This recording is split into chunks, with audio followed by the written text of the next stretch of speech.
एक-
नमस्कार sir ji.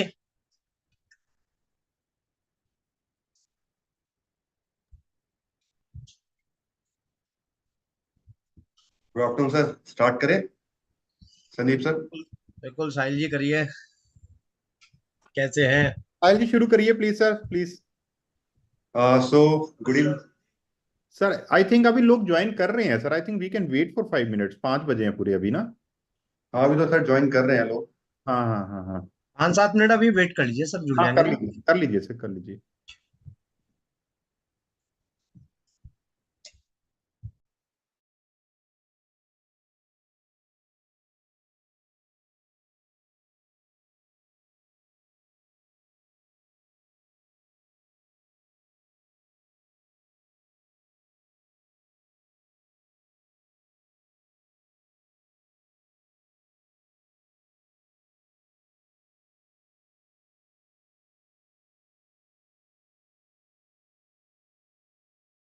Sahil ji, sir Sahil ji I think आपको जो हमारे पैनलिस्ट हैं सर उनको तो अनम्यूट करने की परमिशन दीजिए। वो कर नहीं पा रहे हैं अपने आप को। सर अनम्यूट करने की परमिशन नहीं, almost everyone can do their bye there sir. बताएं, सर मैं कर देता हूँ। अरे कर नहीं पा रहे हैं, राजेश मल्होत्रा जी का फोन आया अभी। आकृति मैम को बोल दिया अपार्ट फ्रॉम। और दूसरे सर कौन है? राजेश मल्होत्रा सर। राजेश मल्होत्रा सर, उनका भी कर दिया सर। कर दिया। हाँ। चलिए, राजेंद्र अरोड़ा जी भी आगे हमारे साथ।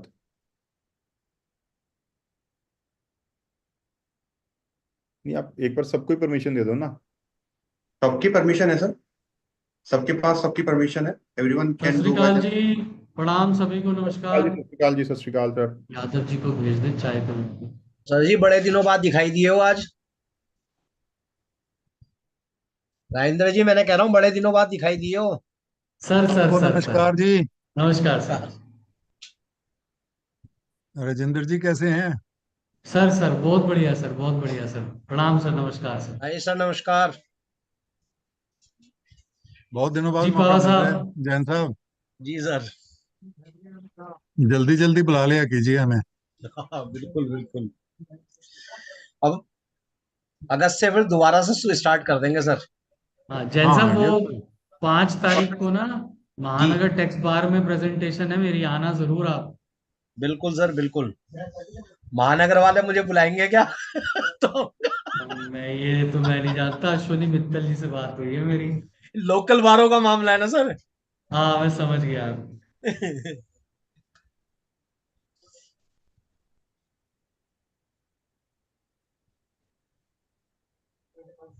चेयरमैन साहब सत श्री अकाल। Sandeep ji. Good evening Rajendra sir, कैसे हैं आप?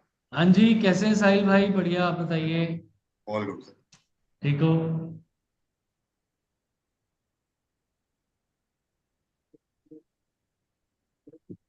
राजेंद्र जी कितने गंभीर मसले बना दिए जीएसटी हाँ में। मैंने कहा कितने गंभीर मसले बना दिए अब जीएसटी में। सेक्शन गंभीर मसले 74 को खत्म करने की जरूरत आ गई इतनी जल्दी। हाँ 74 को खत्म करना एक बहुत बड़ा काम किया है सर इन्होंने। Actually, that is in the हालांकि interest मैं of the समझता government. हूँ कि इसको खत्म करके इन्होंने अपनी समस्याएं बढ़ा ली हैं।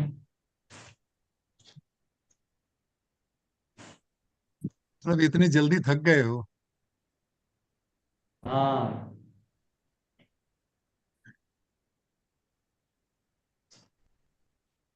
काउंसिल मीटिंग में 49 चेंजेस थे सर, जी। और बजट में अभी 45 चेंजेस प्रपोज्ड हैं। 4 अभी बाकी हैं, उसके साथ और कितनी बाकी हैं पता नहीं। नहीं नहीं, वो इंडिपेंडेंट हैं सर। 49 तो इंडिपेंडेंट हैं, उसमें से लगभग जो है समझ लीजिए 35 के करीब इम्प्लीमेंट हो चुके थे सर्कुलर्स और नोटिफिकेशन से। हम्म, हम्म। अभी सिर्फ 3-4 प्रपोजल्स को चेंज करने के लिए एक्ट में 45 जगह चेंज हुआ है।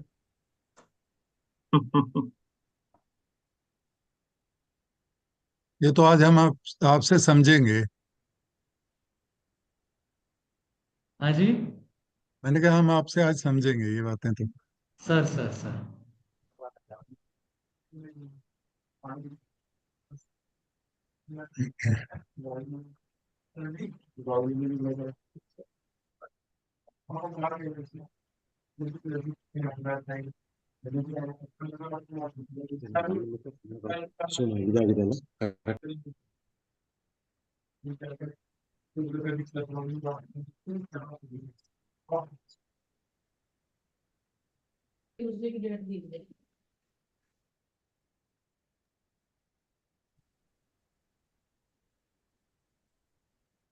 रोहित जी ने ज्वाइन कर लिया।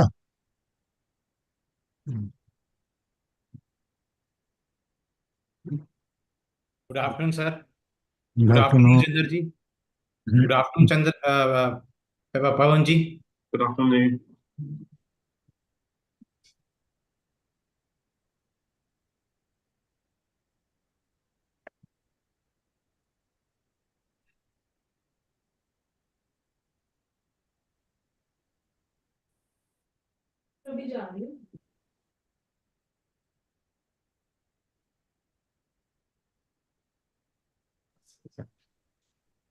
हाँ जी सर, करें शुरू। जी सर, करते हैं। Please please. So good evening everyone, I am Sahil Bansal from Taxonation. Thank you all of you. आज आप जब यहाँ पर सब आए हैं हमारे डिस्कशन में सारे स्पीकर्स के साथ, एज वी ऑल नो कि बजट अभी रिसेंटली आया है, बहुत सारे चेंजेस है, सब जानना चाहते हैं इसको। थैंक यू एवरीवन, आपने टाइम निकाला अपने बहुत बिजी स्केड्यूल से। आई आइडिया की टाइम चल रहा है, बहुत बिजी है, but thank you so much. And thank you Sandeep sir, आपने टेक्सोनेशन को मौका दिया एफटीपी के साथ वेबिनार करने का। Thank you so much. So thanks everyone. हमारे साथ आज काफी सारे स्पीकर्स हैं, Rajendra sir, Rajesh Malhotra sir, Pawan sir, Akriti ma'am, Sandeep sir, Nikhil sir, Rohit sir. They all are very known speakers. खुद में ही एक ये जीएसटी है। सो आपको आज जीएसटी और के बारे में और इनकम टैक्स के बारे में गाइड करेंगे, बजट के बारे में गाइड करेंगे। बिफोर दैट मैं एक छोटा सा ब्रीफ टेक्सोनेशन का देता हूँ। Taxonation is a website, is a go to platform, basically it's a GST e library, जिसके अंदर आप एक ही रूफ के अंदर सब कुछ फाइंड आउट कर सकते हैं। Basically it's cover GST act, rule, notification, case laws, tax rate, articles, news, due date, everything is given over there only. And Taxonation is the only platform which provide India's highest GST case laws till now. There are a lot of searching options from where you can search cases according to your need. आजकल इतने सारे litigation बढ़ते जा रहे हैं slowly slowly, and books, Google, बहुत जगह वो सब आपको कहीं नहीं मिलते। बट टैक्सोनेशन एक ऐसा प्लेटफॉर्म है जहाँ पे आपको इजीली सब कुछ मिल जाएंगे। हर जजमेंट की समरी गिवन होती है, सेक्शन गिवन होता है, subject, everything is given over there only. आप अपनी क्वेरी पूछ सकते हैं, आप उसको फोन से, लैपटॉप से, कहीं से भी कभी चला सकते हैं। In fact highest update. तो किसी को भी इसका डेमो चाहिए, it's free demo for 7 days। You can visit our website taxonation.com और कॉल मी। मैं अपना चैट बॉक्स में नंबर डाल दूंगा, please do let me know any time आपको जब भी आप डेमो चाहिए हो। So over to you please, J R Jain sir.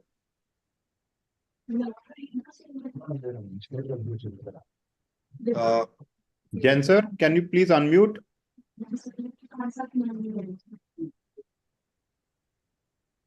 नमस्कार सर। जी thank sir. You sir.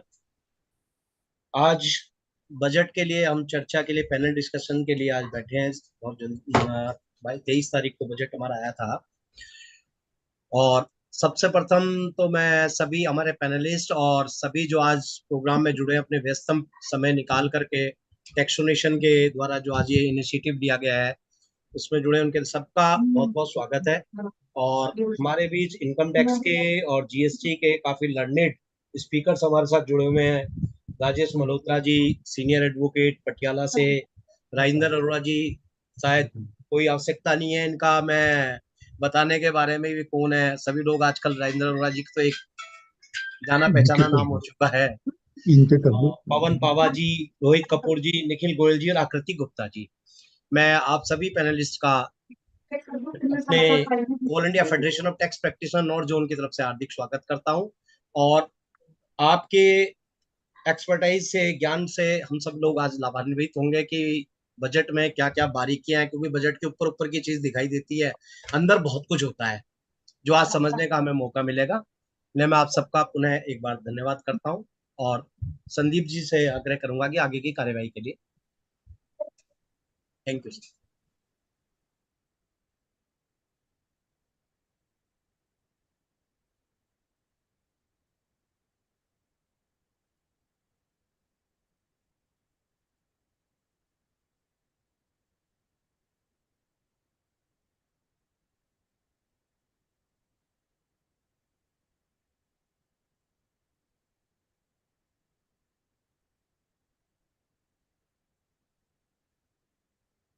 Sandeep ji आगे की कार्यवाही के लिए स्टार्ट करा दिया। अनम्यूट है सर आप। म्यूट है सर, म्यूट अनम्यूट करिए। चलिए, thank you so much Jain साहब, thank you so much. Thank you Sahil ji for organizing this webinar. Of course, everybody is busy as you have told us. People are busy in filing ITRs. 31st July is approaching, and I'm thankful to all the panelists who have joined us for deliberations on the issues which have emerged out of budget 2024. If I could see, I think there are about 99 amendments under the Income Tax Act, and somewhat equally weighted judgments which have been the amendments which have been made under the GST Act, for which we have got a very, very renowned panel, very knowledgeable panel who will be deliberating on all the issues. I would request all those persons who are participating to please share your questions in the chat box or just raise your hand so that all those queries can be answered.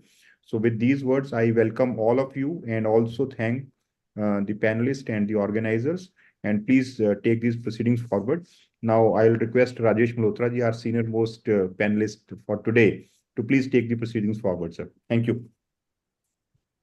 Thank you, Sandeep ji, for giving us this opportunity also to read all these what has been changed in the law itself.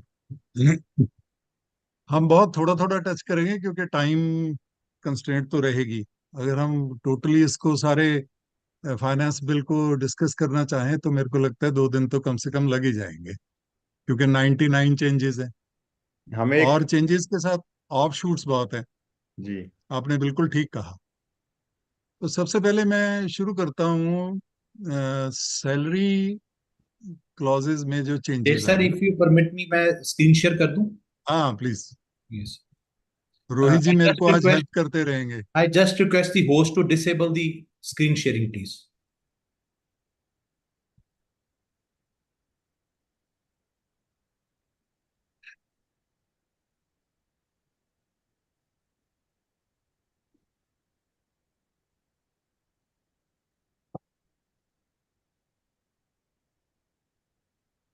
जब तक रोहित जी screen share करते हैं, मैं अभी yes जो sir please. Definition clause है और जो चैरिटेबल ट्रस्ट और ऑर्गेनाइजेशंस के साथ रिलेटेड अमेंडमेंट्स हैं उनको अभी स्किप कर रहा हूँ, क्योंकि मेरे को लगता है कि पूरा सेशन तो उन्हीं के लिए चाहिए। अगर टाइम बचेगा तो हम उसको दोबारा डिस्कस करेंगे। शुरू करें रोहित जी? Sir, I think Sahil sir is has to disable for the sharing of the screen. He hasn't. Sahil ji Rohit sir kindly नहीं, को होस्ट बना दीजिए रोहित जी को आप प्लीज। मैंने ऑलरेडी कर दिया है। नहीं, अभी भी मैसेज वही आ रहा है, बिकॉज स्क्रीन शेयरिंग की पहले आप ऑप्शन एनेबल करेंगे, then only I will be able to share the screen. Yes yes yes, now it is possible. Thank you sir, हो गया, इट्स डन नाउ। हम सबसे पहले सेक्शन सर 16 आपकी पर ही स्क्रीन दिख चलते रही हैं। है, आपकी स्क्रीन शो हो रही है। यस। सेक्शन ठीक है सर। 16 पे सबसे पहले चलते हैं हम। The government is trying to encourage the adoption of new system of taxation और keeping that in line, सबसे पहले जो चेंज ऑफर्ड हुई है वो है स्टैंडर्ड डिडक्शन जो है, which is there in under section 16 IA, that has been proposed to be enhanced from 50,000 to 75,000, but only for those assessees, those employees who are opting for taxation under the new regime, that is under section 115 BAC 1 capital A। इसके साथ ही बहुत ही पुरानी एक provision जो बिना change के बहुत ही देर से चल रही थी, वो थी सेक्शन 57 में फैमिली पेंशन के लिए। हाईली डिजायरेबल है, अभी भी मेरे हिसाब से तो बहुत ही कम है। उसमें 1/3 और 15,000 was the limit, which ever is less. तो अभी भी उसको बढ़ा के 25,000 ही किया गया है, 1/3 वहां रह ही रहा है। और ये बहुत ही थोड़ी छूट दी जा रही है, keeping in view with the inflation process in the country. जो फैमिली पेंशन है वो तो सपोर्टिव होती है, और उसका पूरी तरह से शायद ध्यान अभी भी फाइनेंस मिनिस्टर ने नहीं किया है।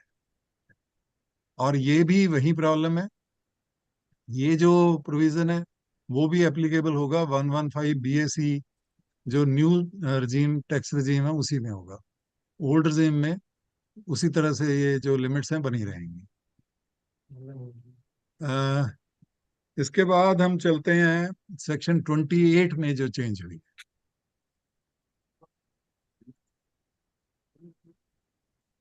अब कहीं भी जो भी कोई रेजिडेंशियल हाउस लेट आउट होता है, that will not be accessible under the head profits and gains of business or profession in any case.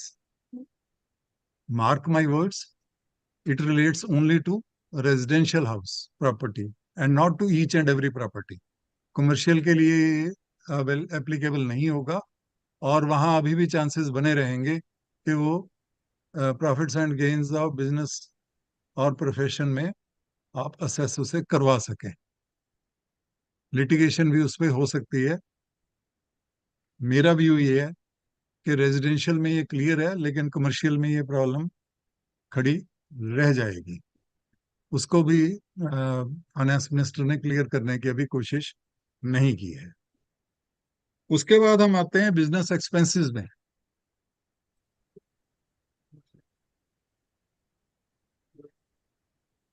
Business expenses में जो नेशनल पेंशन स्कीम है, उसमें जो कंट्रीब्यूशन बाय द एम्प्लॉयर है, that was available up to 10% so far as the contribution made by the employer towards the salary to employee है। और उसमें mechanism ये था कि पहले आप उसको जो कंट्रीब्यूशन है एम्प्लॉयर की, उसको आप टोटल सैलरी में ऐड कर लेते हैं, और उसके बाद 80CCD2 में जाके उसको डिडक्शन दे देते हैं। और उसमें पैक किया हुआ था कि अगर जो एम्प्लॉयर है वो 10% से ज़्यादा भी कंट्रीब्यूट करे तो उसको वो बिजनेस एक्सपेंडिचर नहीं मिलेगा, और कॉरस्पॉन्डिंगली जो एम्प्लॉय है उसको भी डिडक्शन 10% से ज़्यादा नहीं मिलेगी। जबकि गवर्नमेंट एम्प्लॉयज को जो ये लिमिट थी वो 14% की थी under section 80CCD2। Reason being, वहाँ गवर्नमेंट ने कोई बिजनेस एक्सपेंडिचर तो क्लेम करना ही नहीं था, तो उनको सेक्शन 36 की कोई प्रॉब्लम नहीं आ रही थी। सो वाइजर डिसीजन है, वहाँ भी 14% भी कर दिया गया है, और 80CCD2 में भी कॉरस्पॉन्डिंग जो चेंज कर दी गई है। अब दोनों ही तरफ 14% तक एक्सपेंडिचर भी क्लेम हो पाएगा और उधर डिडक्शन भी क्लेम हो पाएगी। और इसके बाद सेक्शन 37 है, जो भी एक्सपेंडिचर कोई भी बंदा इंकर करता है for the purpose of something which is constituted as offense or which is prohibited in law, it is not considered as deductible business expenditure.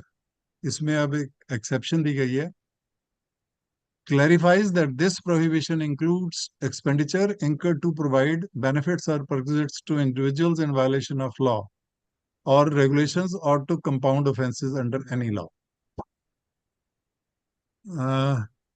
Rohit, इस पे कुछ चीज ऐड करनी चाहेंगे? सर बस इसमें ये उन्होंने कहा है कि if any of the settlement amount which is paid just to settle the dispute and it is in the nature of penalty or an offense, in that circumstances same, because two explanations were added. One was explanation 1 and second was explanation 3, and the clarification was made that if any expenditure which was given to the doctors like perquisites to individual which was violation of law, these are the earlier amendment, but the Yes. only change which has been suggested by this finance bill is if any settlement amount is also paid, then it also form part of a offense and it will be treated as disallowed by considering explanation 3 to section 37.1. Any out of court settlement will be covered by this. Yes, yes, That yes. is the effect also, Yes, yes, yes. right? Yes sir. Sir एक और एक इसमें मैं बताना चाह रहा था, एक सेक्शन 28 में just for the benefit of the viewers, एक पहले एक सुप्रीम कोर्ट की जजमेंट थी चेन्नई प्रॉपर्टीज वर्सेस सीआईटी। इस केस में क्या था, there in the case in the memorandum of association of the company in the objects it was mentioned that the business of the company is to let out the properties. In that circumstances, the apex court judgment said that this income will be taxable under the head PGBP and all the deductions from section 30 to 37 were available. But please note it that the explanation 3 जो भी मल्होत्रा साहब ने बहुत अच्छे से explain किया है, उसमें सर ने एक बहुत अच्छी लाइन ऐड की थी कि सिर्फ दिस डिडक्शन जो ये एक्सप्लेनेशन आई है, it is only for residential house और a part of house, meaning thereby it is not for other commercial property. For other commercial property, this will be again a dispute whether it will be taxable under section 28 or house property. But definitely as an SSE we can take a benefit and we can take for the other commercial properties under section 28 and not for the house property, subject to the other conditions.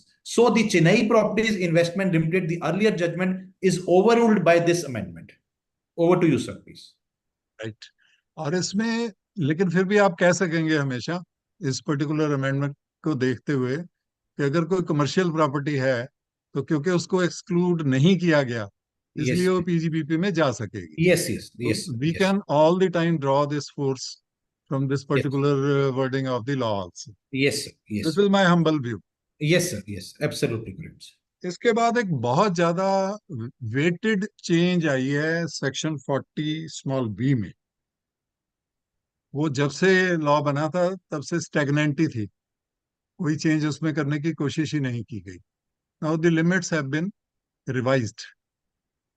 Earlier the section provides for up to this particular point of time before this finance bill came up that up to 1,50,000 any remuneration paid to the partners in under any name that will be admissible as an expenditure for working out the net taxable income of the partnership firm. And then if it is more than 1,50,000 at up to 3 lakhs, then the allowable deduction was up to 90%. And above 3 lakhs, it was 60% of the balance for working out the net income of the partnership firm. Now this has been revised. Now 1,50,000 has been raised to 3 lakhs. And that limit of 3 lakhs from 0 to 3 lakhs for getting the benefit of 90% expenditure, now it has been raised to 6 lakhs. And the balance will be taxable after allowing 60% expenditure. अब इसके साथ एक बड़ा interesting addition भी कर दिया गया है कि जो भी रेम्यूनरेशन और इंटरेस्ट आप पार्टनर्स को दोगे that will also be subjected to TDS. A very strange concept has been added. अब पार्टनरशिप फर्म और जो पार्टनर्स हैं उनकी एंटिटीज को ये सेपरेटली रिकॉग्नाइज करने लग गया है. Only then TDS provisions can be invoked, not otherwise. There should be two parties. और ये अनोमली क्यों क्रिएट हो रही है और क्या इसका मकसद है अभी तो मेरे को समझ नहीं आया. नंबर टू, आपको एक ट्रबल खड़ी हो जाएगी. जो लोग तो हर महीने अपनी सैलरीज डाल रहे हैं या रेम्युनरेशंस डाल रहे हैं as per the terms of the partnership deed, वहां तो ये इजी होगा इसको फॉलो करना. आप रेम्युनरेशन प्रोवाइड करेंगे बुक्स में और टीडीएस कर लेंगे. लेकिन जो लोग प्रोवाइड करते हैं कि एज पर section 40B the quantification will be at the end of the year only. What will be the fate of withdrawals during the year itself? क्या उसको ये वो प्रिज्यूम कर सकेगा कि ये आउट ऑफ रेम्युनरेशन था या नहीं? That will always be a problem. To my mind, the only saving grace will be if you are not calculating the interest without reducing that withdrawal, फिर तो ये प्रॉब्लम आएगी. अगर आप इंटरेस्ट कैलकुलेट कर रहे हैं after considering these withdrawals as out of capital amounts, तो फिर शायद टीडीएस की प्रॉब्लम आपको नहीं है. This is my humble view. Rohit ji. Absolutely fine sir. Sir का कहना ये है कि अगर मैं ये अपनी विड्रॉल जो कर रहा हूं वो कैपिटल अकाउंट में डेबिट कर लेता हूं out of the amount invested in the firm, so meaning thereby we can say that we have just taken our withdrawal from the amount invested and the correspondingly effect has been given to the interest for the same.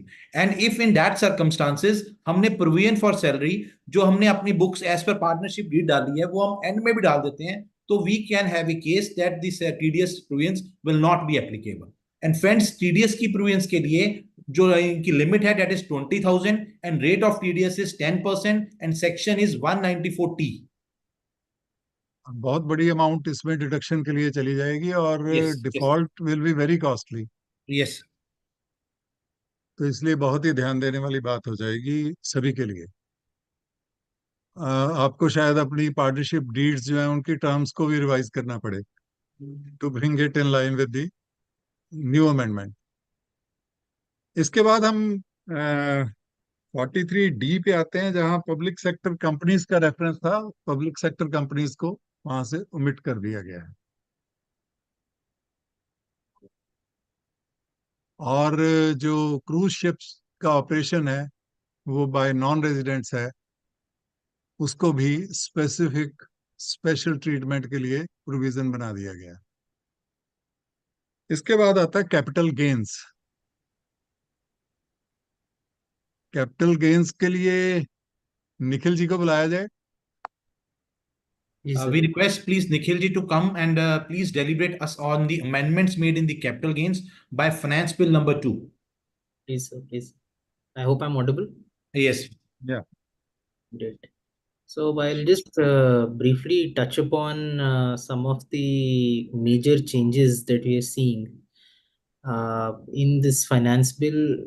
Not just the rates that has been very widely publicized, I believe, and उस पे आपको simulations भी मिल जाएंगे newspapers में how and at what capital gain you would be losing or gaining between the two schemes. But the rationalizations are very positive, I must say. And at the same time, there are certain transactions that have been blocked. And what I see right now, the first major change with respect to exclusions, I would say, is 47.3 has now been restricted only to individuals and HUF. So this particular route was majorly being used towards other transactions as well, wherein corporates were also gifting assets between entities as a form of tax structuring. And that route has now been closed. In a way, this has brought a big close to such transactions, which will now see an impact, if I understand correctly, both in terms of capital gains and also in 56(2)(10). So there will be a simultaneous tax impact for non-individual and HUF transactions, that there is likely higher outflow of taxes. So this is majorly to discourage tax planning in terms of gifts as a mode of transaction structures. So this has to be thoroughly dealt with in the future, and I think this is closing one route which was very widely being used.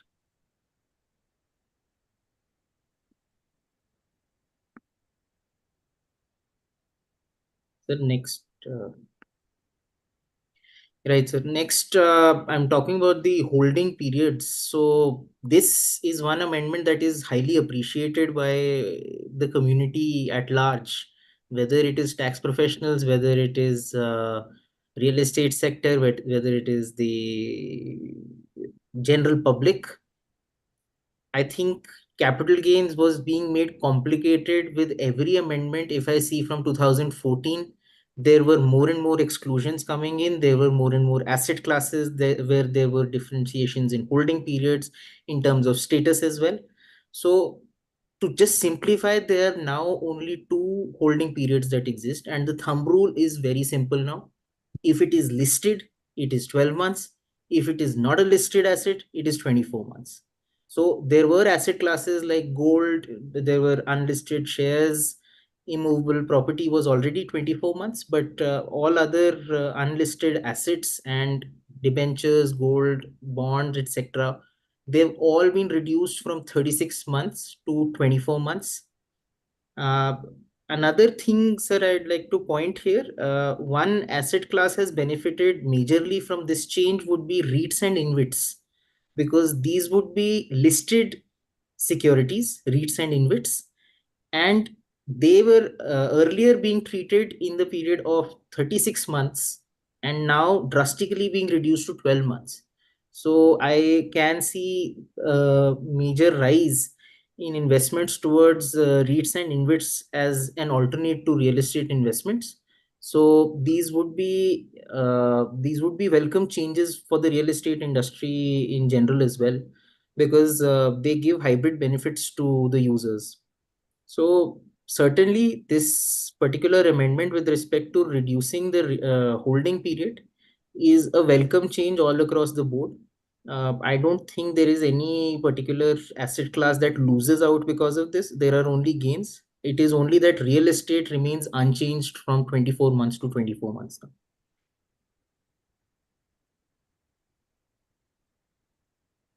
Okay, so coming to the changes in the rates of tax. So I think one has to understand that the finance ministry is very closely monitoring where exactly the money flows.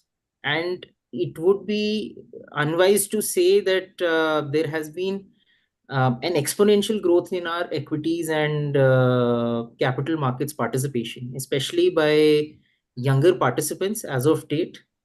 The finance ministry has very well captured the fact that so many new participants have entered capital markets, both primary and secondary, that this change in terms of collecting tax revenues is heavily going to help the targets. So where short-term capital gain with respect to STT securities has been increased from the current rate of 15% to now 20%. So while this looks like a major change, this one particular change is very greatly going to impact certain asset classes. Say SWP or systematic withdrawal plans was taken as a very convenient way of investing money. And I see that as a direct loss of about 5% tax rates as far as tax planning is concerned by investing through a SWP method, because most investors used to invest money in one particular mutual fund and withdraw that into other streams. So such transactions that were particularly short term are going to have a very big impact because of this change, and this directly impacts the rate of return for those investors. The other short-term capital gain, there is no such change. That was always at slab rate and continues to be at slab rate. As far as the long-term capital gain is concerned, this is quite a major amendment. There is a complete do-away of the concept of indexation now. Now, what this does in terms of the exchequer, although they will lose out on certain bigger transactions, I was making certain permutations and combinations in my free time, and I saw that beyond 8x gains, if you're holding your assets since 2001, this scheme is beneficial to all. So if the asset has grown upwards of 8x, the new scheme of 12.5% without indexation is going to benefit you. The only thing that remains to be seen is this non-indexation issue. How it helps the government is every transaction will lead to some taxation.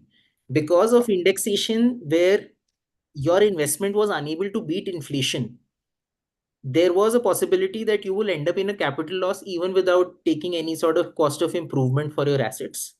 So as of today, even if there is growth in your asset which is below the inflation rates, you will now be liable to tax.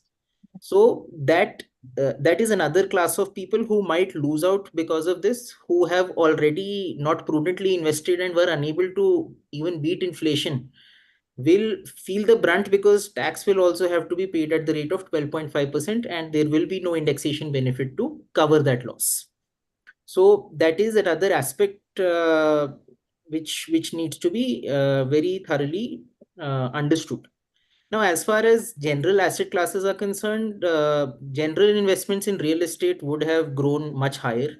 I was doing a comparative between 2001 and now. We have seen 16x growth in the rates of gold. We have seen upwards of 19x growth in Sensex.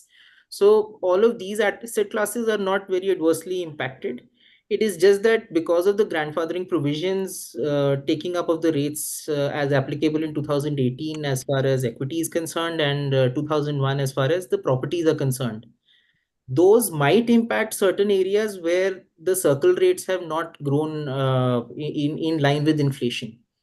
So that would be one area where investors might feel that the change of not allowing any sort of indexation might affect them. But otherwise, this seems to be a welcome change as far as the tax rate is concerned. And also, as I explained, that this is going to help the government exchequer with some capital gains tax being collected across a transaction. Now, coming to non-residents, there has now been introduced parity as far as non-residents are concerned. Initially, there were certain rates that were notified for non-residents, specifically in order to promote more investment. Although it would be a small change for non-resident investors, going from 10 to 12.5% in most of the classes. But at the end of the day, this is a negative impact as far as foreign investors are concerned, because for them this directly increases the tax burden, especially in the listed categories. So this is another amendment that has an impact in terms of higher tax collections. The increased participation of FIIs and QFIs has been duly noted by the government, and this is a welcome change in terms of progressive taxation, seeing this capital markets as one of the major sources of generation of income in the country now. मैं यहाँ एक चीज add करनी चाहूंगा निखिल जी। बहुत important effect इसका ये भी आने वाला है कि as and when you sell a residential house और या कोई भी प्रॉपर्टी जिसके लिए आप सेक्शन 54 या 54F का बेनिफिट लेना चाह रहे हैं, तो या तो आपकी इन्वेस्टमेंट कॉस्ट जो है वो बढ़ गई है क्योंकि कैपिटल गेन्स की अमाउंट ज्यादा हो गई। बिल्कुल। अगर आप उसको इन्वेस्ट भी करना चाहेंगे इन 54EC बॉन्ड्स, वहां भी आपकी इन्वेस्टमेंट ज्यादा हो जाएगी। और ये लग रहा है जैसे कि गवर्नमेंट अब उसको डिस्करेज करने की कोशिश कर रही है और ये चाह रही है कि आप फ्लैट टैक्स दे ही दो और अपना पीछा छुड़ाओ। बिल्कुल।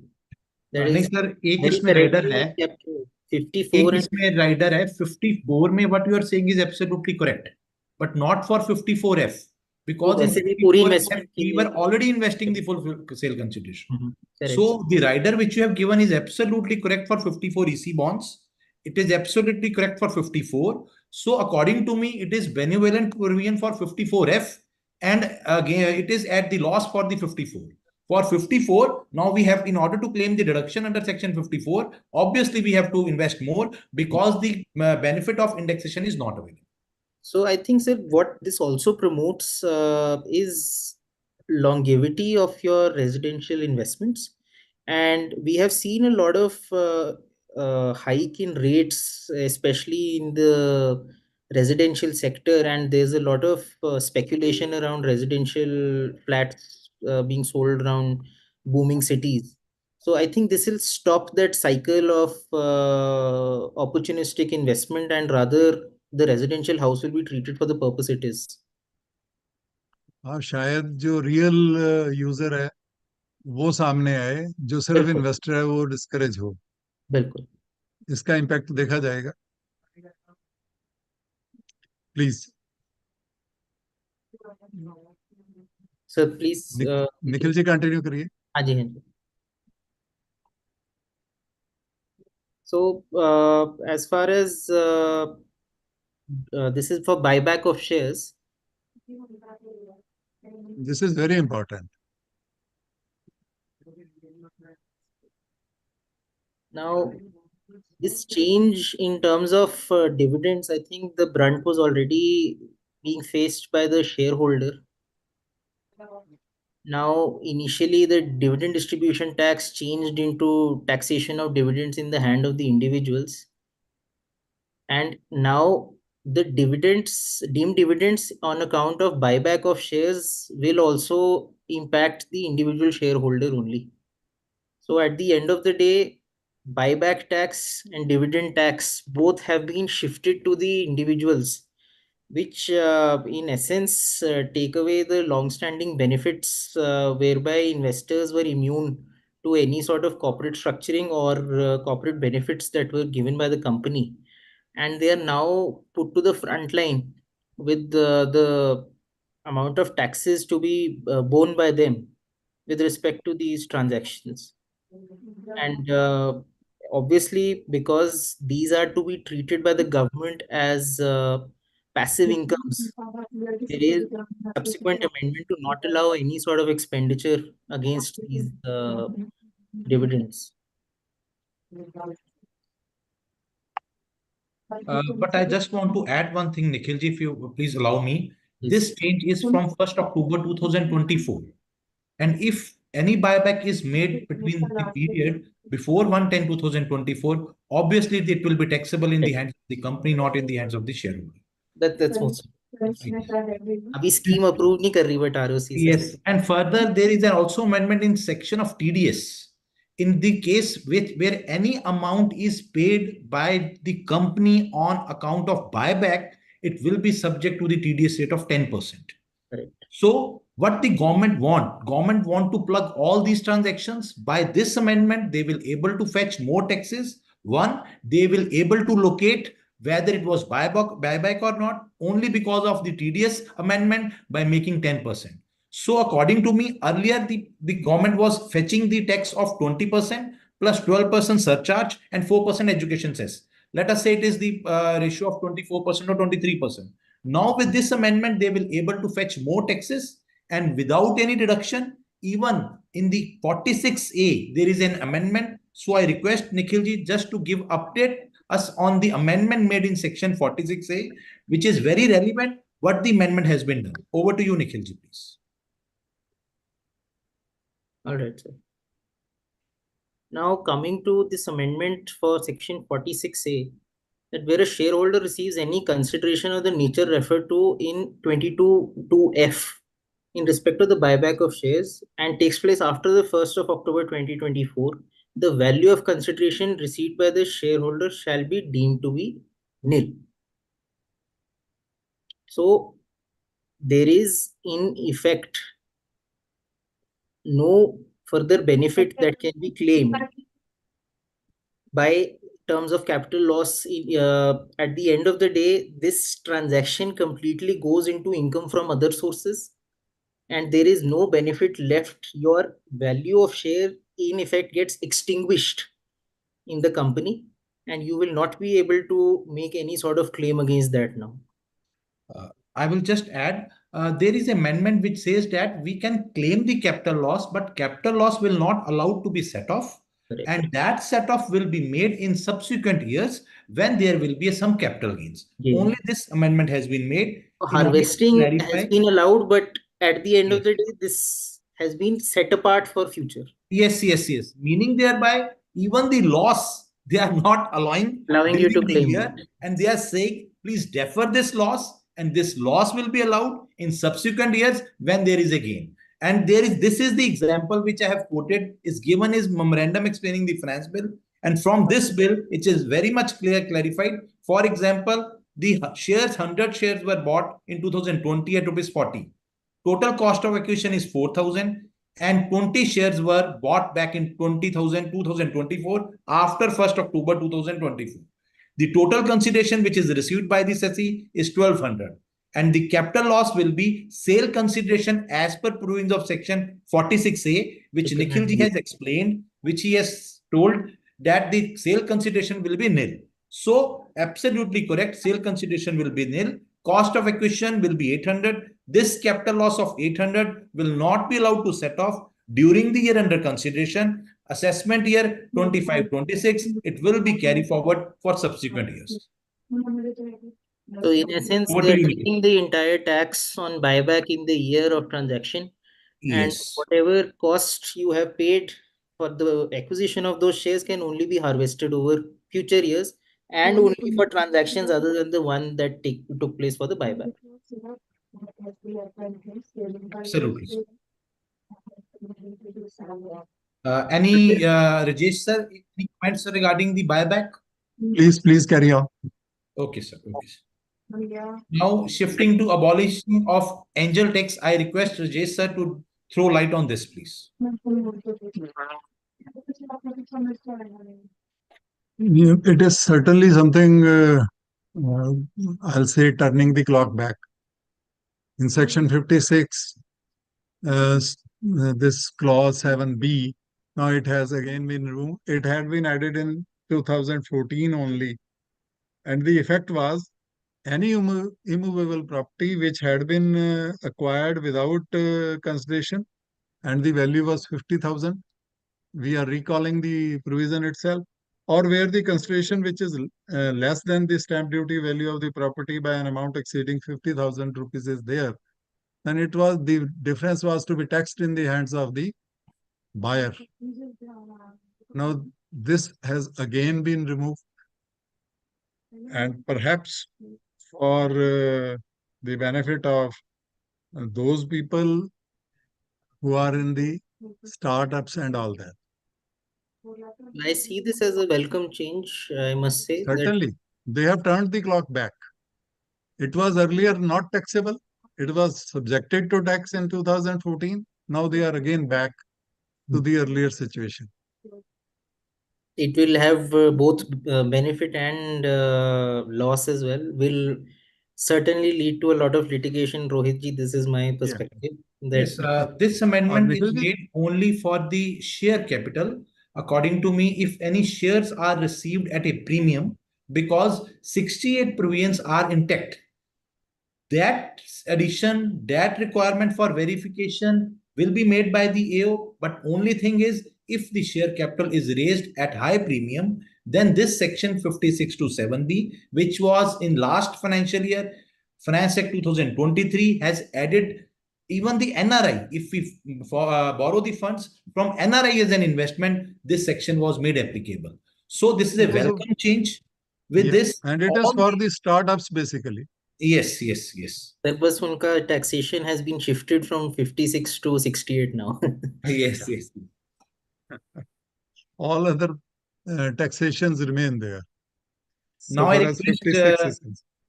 request Nikhilji to throw some light on amendment made in section 251, which is very vital amendment, because all the days we are seeing that we are receiving the notices, orders from the AO, which were passed under Section 144.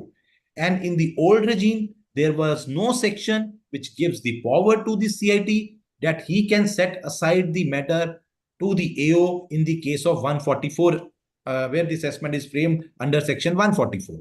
So I just request now Nikhilji to please enlighten us on the amendment made in Section 251 by Finance Bill 2024. I think this amendment positively has an impact towards litigation. How it helps us in a very great sense.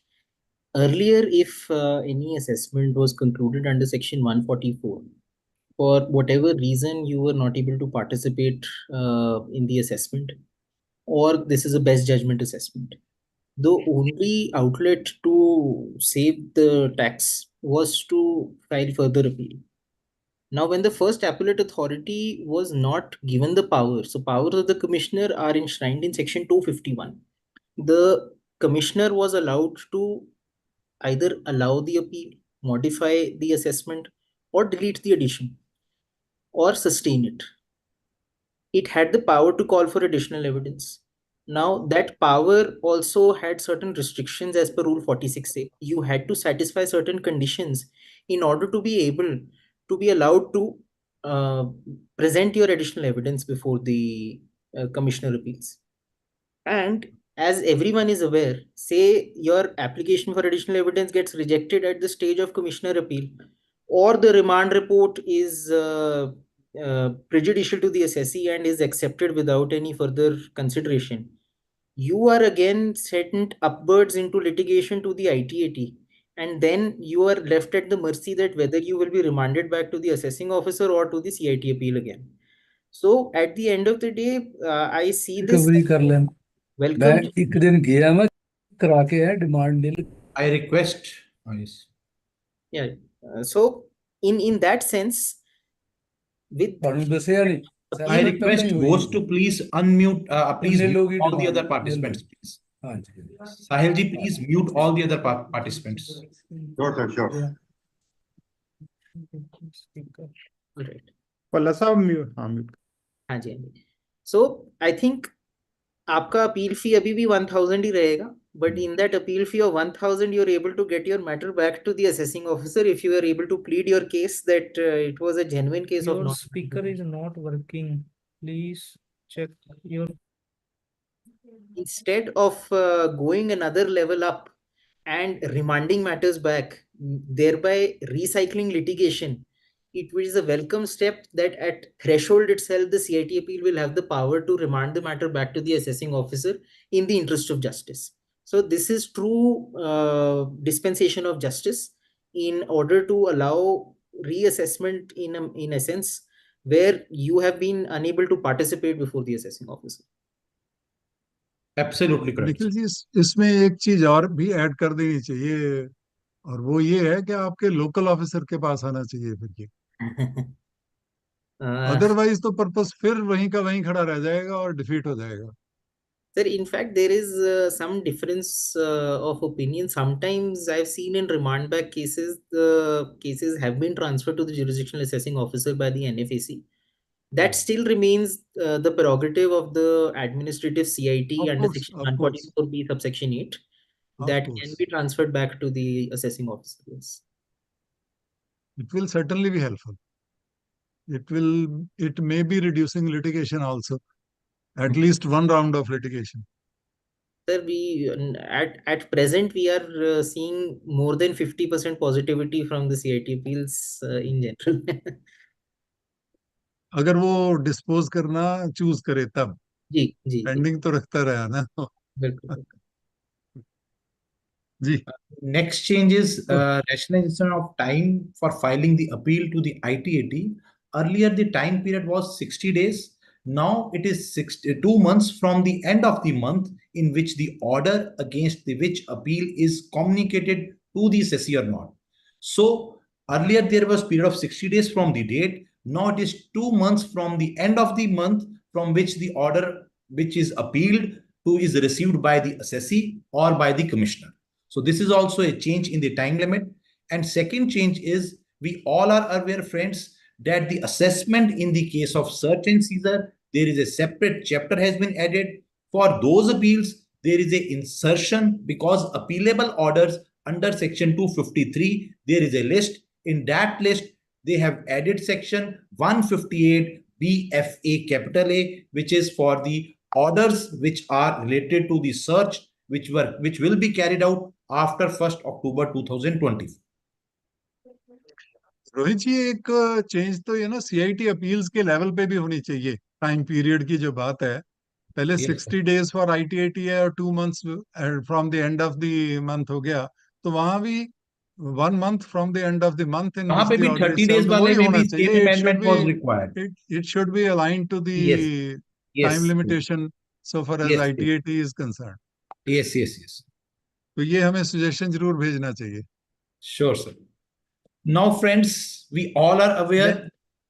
मैं अभी एक minute बस Yes, sir. Quick वीएसवीएस में बोल दूं 4 लाइनें। हाँ sir, बोल दो please please sir, please go ahead. तो वीएसवीएस जो है अब फाइनेंस बिल का पार्ट है और फाइनेंस एक्ट का ही पार्ट बनेगा, जबकि पहले सेपरेटली भी इसको चलाया जाता रहा है। बट कितना इंसेंटिवाइज होगा जो एसएससी है, वो भी इसके बारे में मेरे को समझ नहीं आई, क्योंकि जो टैक्स है वो डिस्प्यूटेड टैक्स, जिसको ये डिफाइन भी किया गया और एड्रेस कर रहे हैं, अगर मैं वीएसवीएस में जाता हूं तो मेरे को 100% ही टैक्स पे करना पड़ता है, जबकि पेनल्टी और इंटरेस्ट जो है, अगर उसकी कोई लिटिगेशन है तो उसमें मेरे को 25% ही देना है, और वो सर्टनली बेनिफिशियल होगा। और इसमें से एक्सक्लूजन भी बहुत जबरदस्त है। कोई भी असेसमेंट जो सेक्शन 143(3), 144, 147, 153(a), 153(c) हुई भी है as a result of search initiated under section 132 or 132A that has been excluded, तो ये एक डेटरेंट इफेक्ट तो जो लॉ का है वो तो है ही, लेकिन ये डिस्करेजिंग इफेक्ट शायद रहेगा। तो इसको भी रिविजिट करना चाहिए। जो टैक्स 100% पे करना ये चाह रहे हैं, उसको रिड्यूस करवाना चाहिए। That is my humble view. तो इसके बाद हम रोहित जी के पास आते हैं, और सबसे इम्पोर्टेंट सब्जेक्ट जो है, जो हमेशा ना हम लोग नॉर्मल इनकम टैक्स प्रोसीडिंग्स में तो ब्रेड ही कमा रहे हैं, बटर का काम तो सेक्शन 148 ही करती है, और 148 के बारे में अब रोहित जी बतलाएंगे। Friends, first of all, we are aware that the section 148 was revamped on 1st of April 2021. और उस प्रोविजन में जब 1/4/2021 को अमेंडमेंट आई थी, तो search provisions were added in the provisions of section 147 to 151. Now again section 148, 148 and 149 has again revamped. Search की provision इससे अलग कर दी गई हैं, उसके लिए एक अलग चैप्टर आ गया है, chapter 14B, like the concept of block assessment. So quickly we will go with the what are the changes. This is a glossary. In section 147 there is no change. In section 148 is substituted.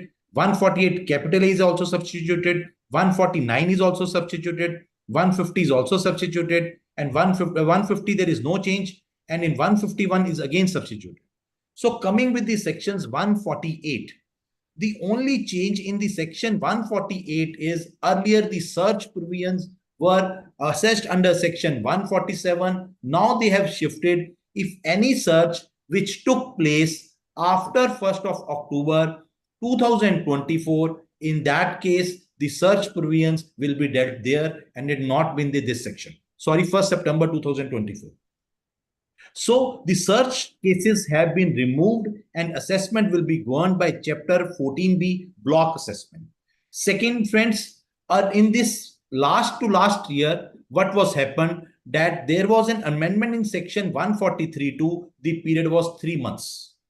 Earlier it was 6 months. It has been the period has been reduced to 3 months. Now also in section 148, we are required to file the return, and please note it, the period to file the return will be specified in the notice itself, but it is on the AO, the maximum time period which is given in this act, that 3 months, meaning thereby if the assessee, if the AO has given the period of 60 days and the assessee has failed to file the return within the period of 60 days, in that circumstances, the return filed under section 148 will not be treated as return filed under section 139. So what is the amendment? Amendment is here that if we will file the return within the period specified in the notice, it will be treated as return filed under section 148. Otherwise, the AO has power to say in the act it has been mentioned that it will not be treated as a return filed under section 139. Second, we are all aware that before issuing a notice under section 148, there was approval. Friends, now in this case, before issuing a notice under section 148, there is an order which is required to be passed. Earlier, erstwhile, it was required to be passed under section 148, capital A, clause D. Now 148A has also been revamped, and the section is the same order which was under section 148A3, AD. Now it has been converted into 148A3. Therefore, we can say that information, this reopening should be purely based upon the information for which there is a no doubt. Furthermore, friends, earlier survey and search both were covered under section 148. Now only search has eliminated, but survey provisions are still covered under section 148. And this is aligned with the last provisions that information must be in the hands of the AO before issuing the notice under section 148. Coming to there were two explanations. If we go to the erstwhile sections, there were two explanations, and that explanations were regarding, first explanation was regarding the information, and second explanation which was regarding the information, deemed information in the case of search and seizure. As I have already submitted that the search provisions have been eliminated from this section. Therefore, in the explanation 1, they have also deleted the explanation 1 and they have inserted section 148.3, which clearly says these are the information. If you quickly go through, these are the informations. These are all the same informations which were given in explanation 1, but only 6th clause has been added, that in the case of survey, earlier this was covered in explanation 2. Now the survey case, if any information is emanating from the survey, the provisions, the reassessment will be framed under section 148 only. So search has been shifted only to chapter 14B, not the survey cases. Furthermore, friends, there are many more amendments regarding 148A1. Earlier, section 148A subsection 1 deals with the inquiry. In now new section, which is substituted from 1st September 2024, there is no need for the AO to make any inquiry.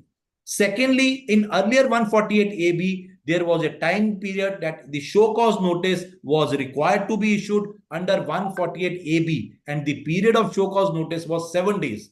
There is no period for issuing the notice. He can give you the reasonable period. Earlier, there was a mention in the act that minimum 7 days should be there. So there is nothing on record. But one of the welcome change is that with 148 show cause notice, because earlier section was 148AB show cause notice, they are saying opportunity of being heard. Opportunity of being heard was also in the erstwhile section, but the only change is they are required to give the information along with the show cause notice, which is the welcome change. So nowadays, every 148A1 notice, which is a show cause notice, will be accompanied by the information which is with the AO on the basis of which the reopening is made. Further, friends, 148A is not required to be issued, is not required to be done in the case of 135A. Therefore, the provisions of section 148.4 says that this section of 148A, that the show cause notice will not be required. In the erstwhile section, this was the same. In the case of 135A, where there is a information with the verification unit, and he has already given you a show cause notice, in that cases, 148A is not mandatory. Further, there is one more amendment, that the approvals, earlier approval Within 3 years, the approval was of chief commissioner of income tax or principal commissioner of income tax, and for more than 3 years, the approval were of principal commissioner, principal chief commissioner of income tax or chief commissioner of income tax. Now, all these approvals which are required under section 148A3 for passing the order in these circumstances, all the approvals vest with the joint commissioner or additional commissioner. So if I see earlier 151, which was before 1/4/2021, the power was with joint commissioner only. In these cases, all the approval is with the commissioner only. Coming further, friends, there is a major amendment in section 149.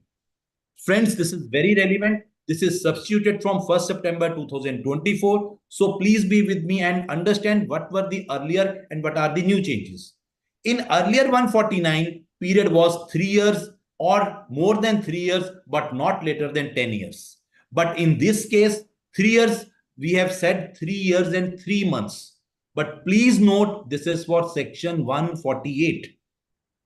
For 148, 3 years plus 3 months, and for clause B, 5 years and 3 months.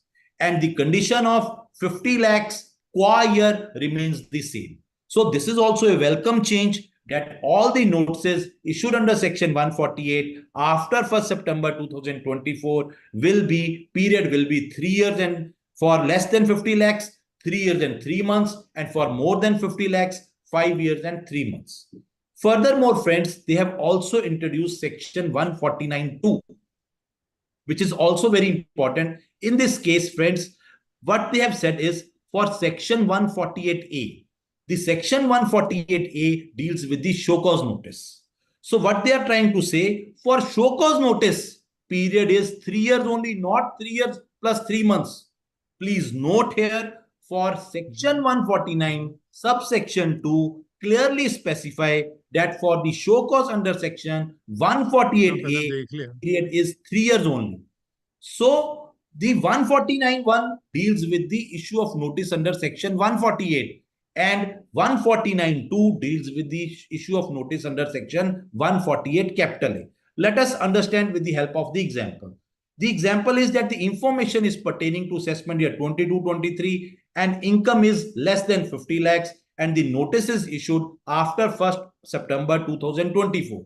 The maximum time period for show cause notice is 31st March 2026, and for 148 notice, date is 30th 6 2026. So if I compare this example, I can easily say the AO has period of 90 days to issue a notice under section 148, because as per this example, 148A, one show cause notice was required to be issued up to 31st March 2026, and for issuance of notice, it will be 30th June 2026. So these are the changes up to section 149.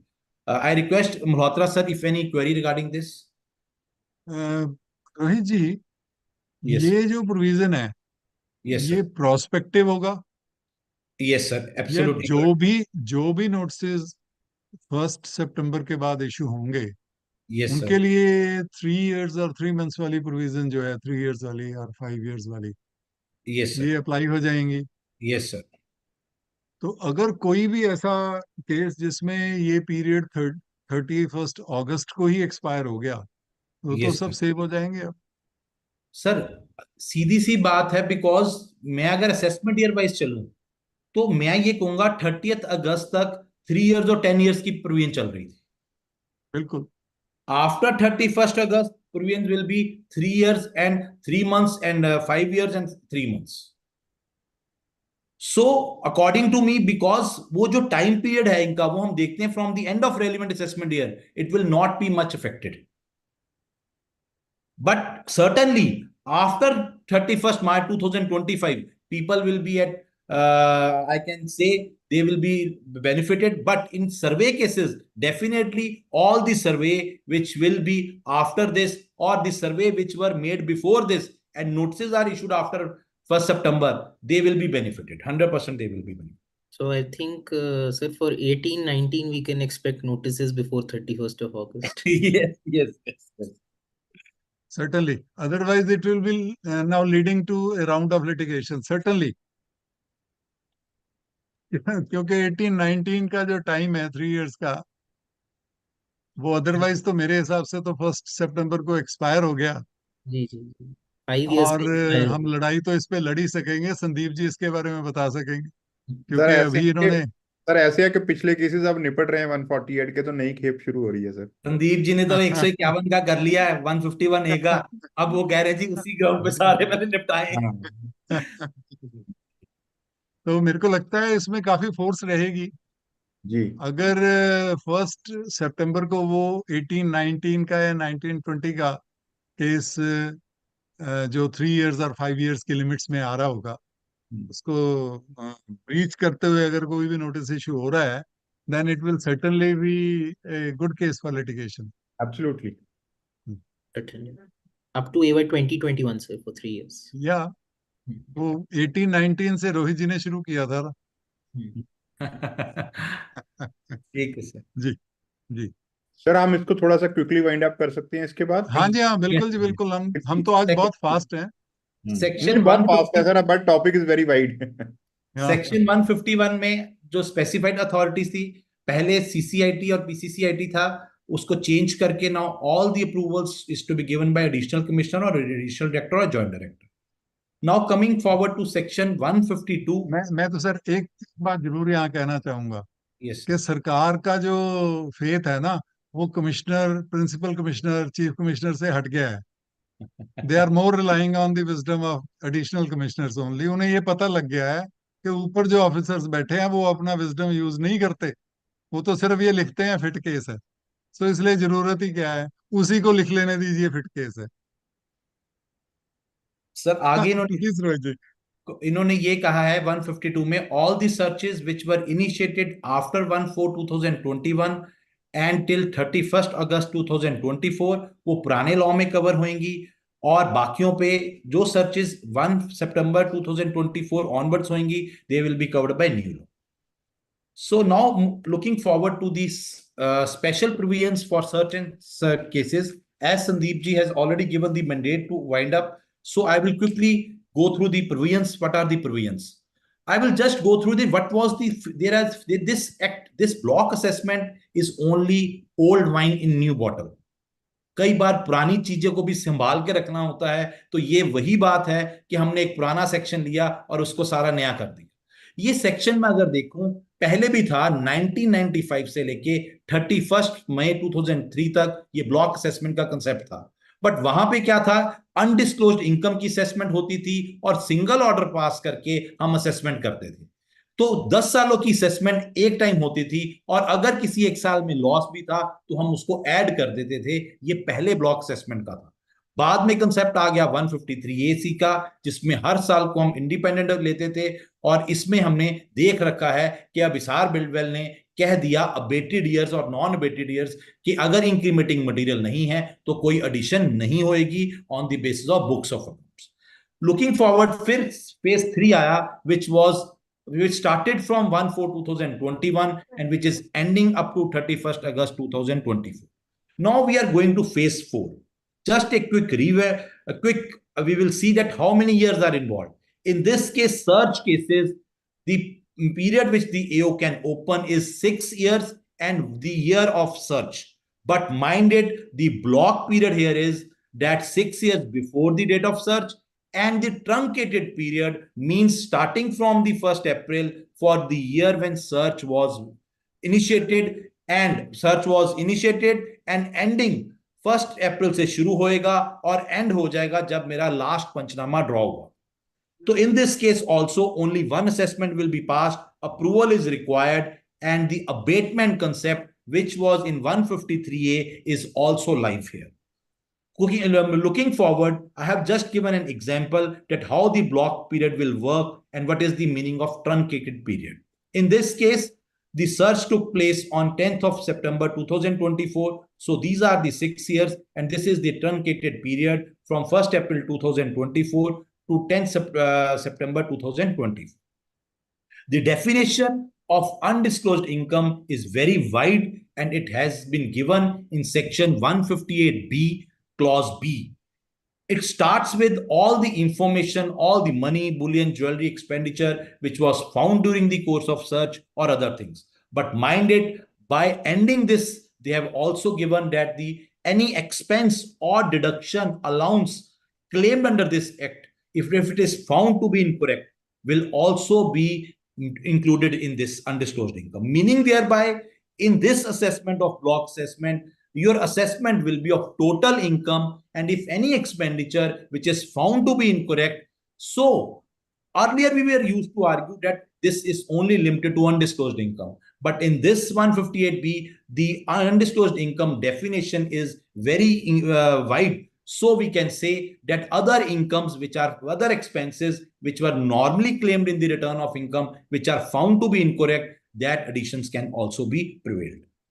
Coming forward, friends, with section 132, in this case, what has happened that I have already stated that all the assessments which are pending as on date of search will abate. So that is given in section 158 BA2 that if the search which took place, this is the this is not the correct date, which is the first date was search date was 15/6/2024. Ignore this. I'm just trying to say that if the search which took place on 10th of September 2024 and any assessment under section 143(2) or 147 which is pending, it shall abate and the assessment of 6 years will be gone under chapter 14B. Coming forward, friends, regarding this, even in the case there is a reference under section 92CA for transfer pricing or any order under section 92CA3 has been passed, in that circumstances, it will also abate. What cannot be abated is only one thing. If the research is made under this section only, in that case, there is no abatement provision.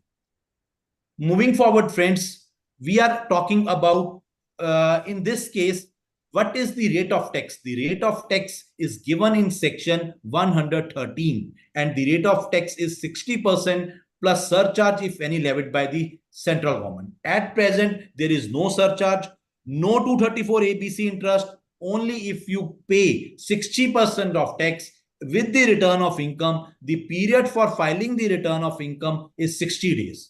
तो राजेश जी इसमें सीधा कह दिया कि 60 दिन का time दिया है, अगर असेसी 60 दिन में रिटर्न के साथ अपनी अनडिस्क्लोज्ड इनकम फाइल कर देता है और उस पर 60% टैक्स दे देता है तो हम उस पर कोई भी पेनल्टी नहीं लगाएंगे। बट अगर मैंने रिटर्न फाइल की 10 लाख की अनडिस्क्लोज्ड इनकम की और एओ ने बाद में उसमें 15 लाख असेस कर दी तो 5 लाख पे he can impose the penalty of 50%। But friends, जो पेनल्टी का यहां पे लिखा हुआ है नो पेनल्टी, यहां पे 270A लिखा है, there is no clarification regarding 271AA। Looking forward friends, इसमें एक और बहुत इंपॉर्टेंट प्रोविजन है जिसमें मैं आपको I just want to bring your kind attention. In this case friends, all the provisions will be in defaceless manner with direct AO 1-to-1 relation।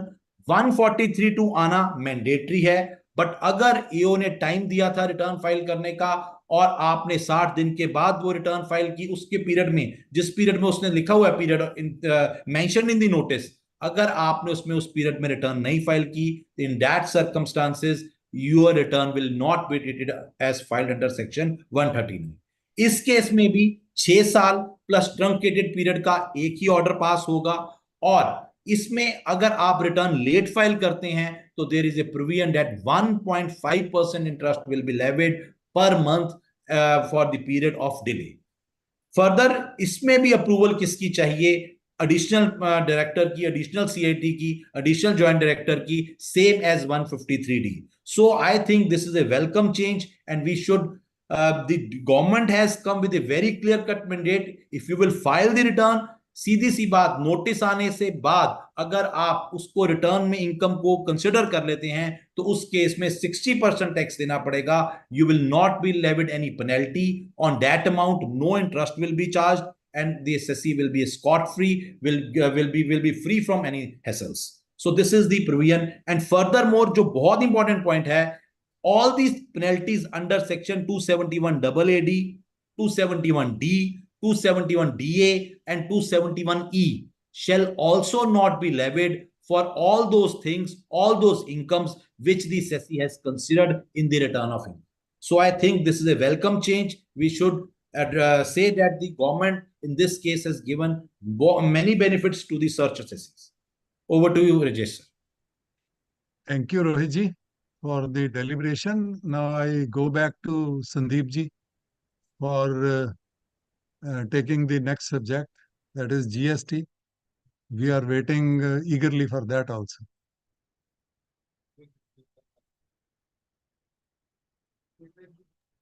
I request Sandeep ji to please request Rajinder sir to please take the charge.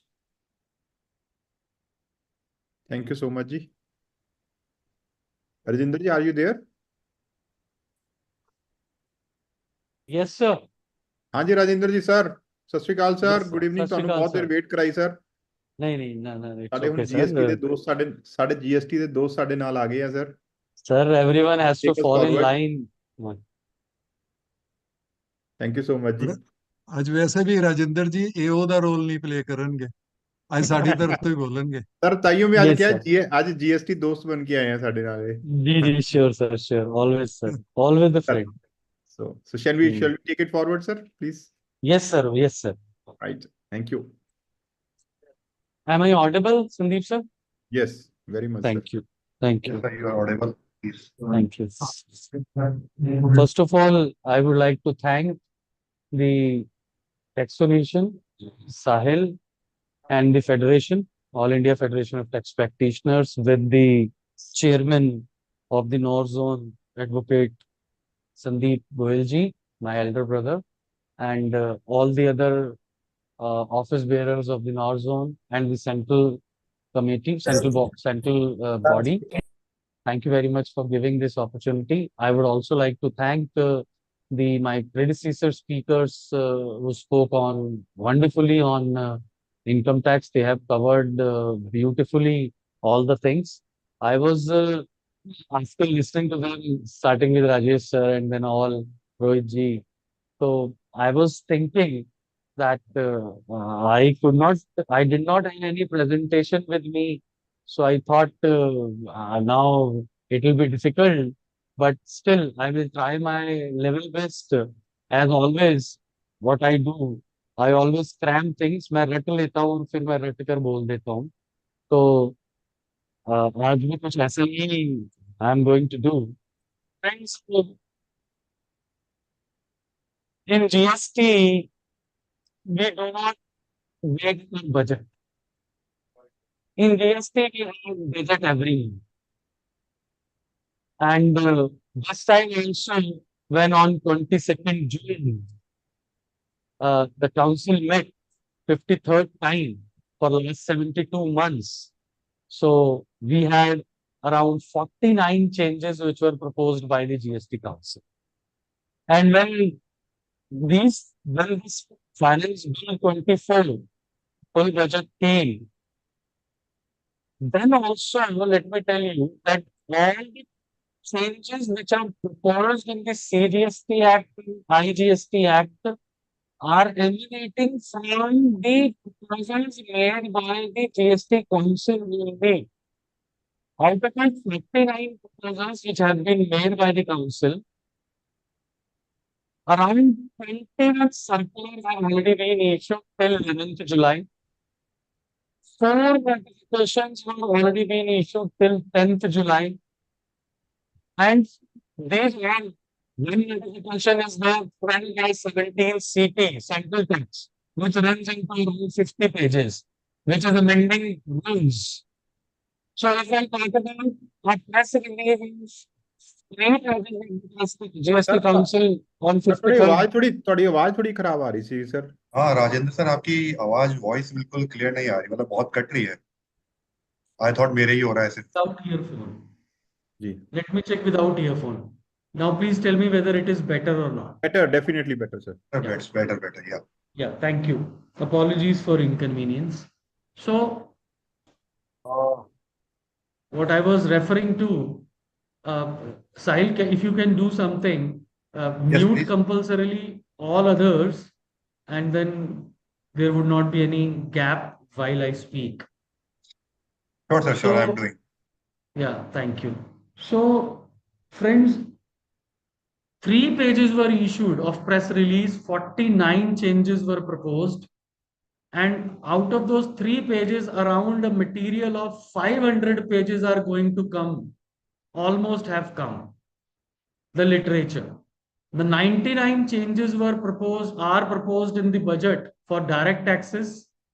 Around 100 changes are already there so far as 53rd council is there. I was listening to somebody yesterday and he was referring to the learned advocate Nani Palkhiwala. He always used to say that budget is surgery to the existing act. Budget is surgery to the existing act, and GST has been under surgery for now number of times. At least I would say there are 3,000 different changes which have been done till now in past 72 months of GST. People ask me, people do say this also, but I have one more angle to this change, to this spree of change by the government. Friends, indirect tax, let me tell you, is a tax which stays in practice 24/7 in the country. It does not stop. Unlike direct tax, which actually assesses an income on a particular period basis. This taxation assesses the tax on a transaction, on each and every transaction. And the transactions are happening, the economic transactions are happening in the country day and day in and day out, 24/7. It does not stop in the country. Even while while the whole world sleeps, even still the transactions are happening in the country, economic transactions. And in today's dynamic world, in today's geopolitical situations, changing economic dimensions, there are multiple different revenue models which have come into picture through which revenues are charged, transaction prices are being determined, and different types of supplies are also being provided. I was talking to somebody. There is an exchange in London of bets. शर्तों का exchange है, exchange of bets. And I was listening to somebody, I was talking to one of my friend who is financial market expert. He was telling me that very soon you will find that FDs are traded in exchange like shares and stocks. FDs. So different types of revenue models, economic transactions are coming, like virtual digital assets are there. Multiple transactions are happening, like bets are there, like gambling is there, like various other exchange transactions are happening. Now people doing barter, people providing services with to manufacturer of goods, they are doing barter. So, because of these all various critical factors, this subject requires constant attention, resultantly constant adaptability to reach or to match to the changing environment. That is why the changes are so frequent in this subject. And to me personally, I would always welcome this, because once government make changes, they not only change to their suitability but to accept the market requirements also. In GST, in this budget 24, the finance bill, 46 changes are being proposed. 45 changes are being proposed. Out of these 45 changes, I will deal with each and every change. But don't worry, I am not going to stretch it for 2 hours, or even for I'll complete in next 40 minutes max. So there are 45 changes which have been proposed in this budget. We will concentrate on the changes on budget only. Out of these 45 changes, 20 changes in the budget, in the amendment. Because when everything comes in the budget, principally the intention is to amend the law. In GST, there are procedural amendments also. Those procedural amendments are clarificatory statements are issued by way of notifications or circulars respectively, which have already been done as an outcome of the 53rd council meeting of GST council meeting. But there were certain proposals which were being made by the council, which were required to be routed through parliament by way of amendment to the act. And these amendments are 45 amendments. So out of 45 amendments, 20 amendments are consequential or only cosmetic amendments, which is resulted due to one major amendment, and that is one major change, and that is what Rajesh Malhotra sahab also was bang on target, machli ki aankh par the, that the government has changed the entire determination of tax procedure in the law. That is section 73 and 74. Now, one of the major changes in this budget is section 73, 74 is being substituted. A new section has come into the law, which is substituting the previous two sections, that is section 73, 74, which is determination of tax, interest and penalty. As I always say, show cause notices, in case of show cause notices, even a single rupee is to be collected by the government from the taxpayer in addition to the self-assessed tax that is required to be collected by way of issuance of show cause notice only. And that entire process, first of all, let's understand that entire process is replaced with the new, fresh process. Now, section 73, 74, 73, 74 is being replaced by section 74 capital A. Now, there are 20 places, my dear friends. Let me be very clear. Listen to me carefully. I always analyze from a different perspective. I read each and every word and line, and to understand what was the objective behind it. Those who have learned, those who have heard me earlier in council meeting, also in other provision changes also, I always go back to the background of the change, and then the change, and the proposed impact of the change. Now, in this situation scenario also, when 73, 74 is replaced by 74A, at 20 different places in the Act, CGST Act, the phrase used was 73 or 74 at 20 different places, sir. And all those phrases have been changed with word 74 capitally. And at two places, listen to me very carefully, I am giving you the overview of determination of tax also, my dear friends. Overview. Those who know me, I always treat like this. I create a picture in front of the listener. चलचित्र, चलता हुआ चित्र. चलता हुआ चित्र जब नजर आता है तो सारे चित्र साफ हो जाते हैं. तो दो जगह पर, at two places, वर्ड 73, 74 हटाया नहीं गया है. ध्यान से सुनिएगा मेरी बात को. दो जगह पर 73, 74 वर्ड हटाया नहीं गया है. 18 जगह पर हटा दिया गया है और वहां पर सिर्फ ओनली 74 है. 74 capital A is being replaced. दो कौन सी जगह है जहां पर 73 और 74 हटाया नहीं गया है? वो है सेक्शन 75 में. Section 75 subsection 1 and section 75 subsection 10. वहां पर 73, 74 एंड 74A भी लिखा है. 73, 75 जो सेक्शन है वो है general principles relating to adjudication of tax. आपको कौन से रूल फॉलो करने हैं एडजुडिकेट करते हुए टैक्स को? तो वहां पर 74 में दो जगह 74(1) एंड 74(10) में दोनों जगह 73, 74 एंड 74A रखा गया है सर इंटेंशनली.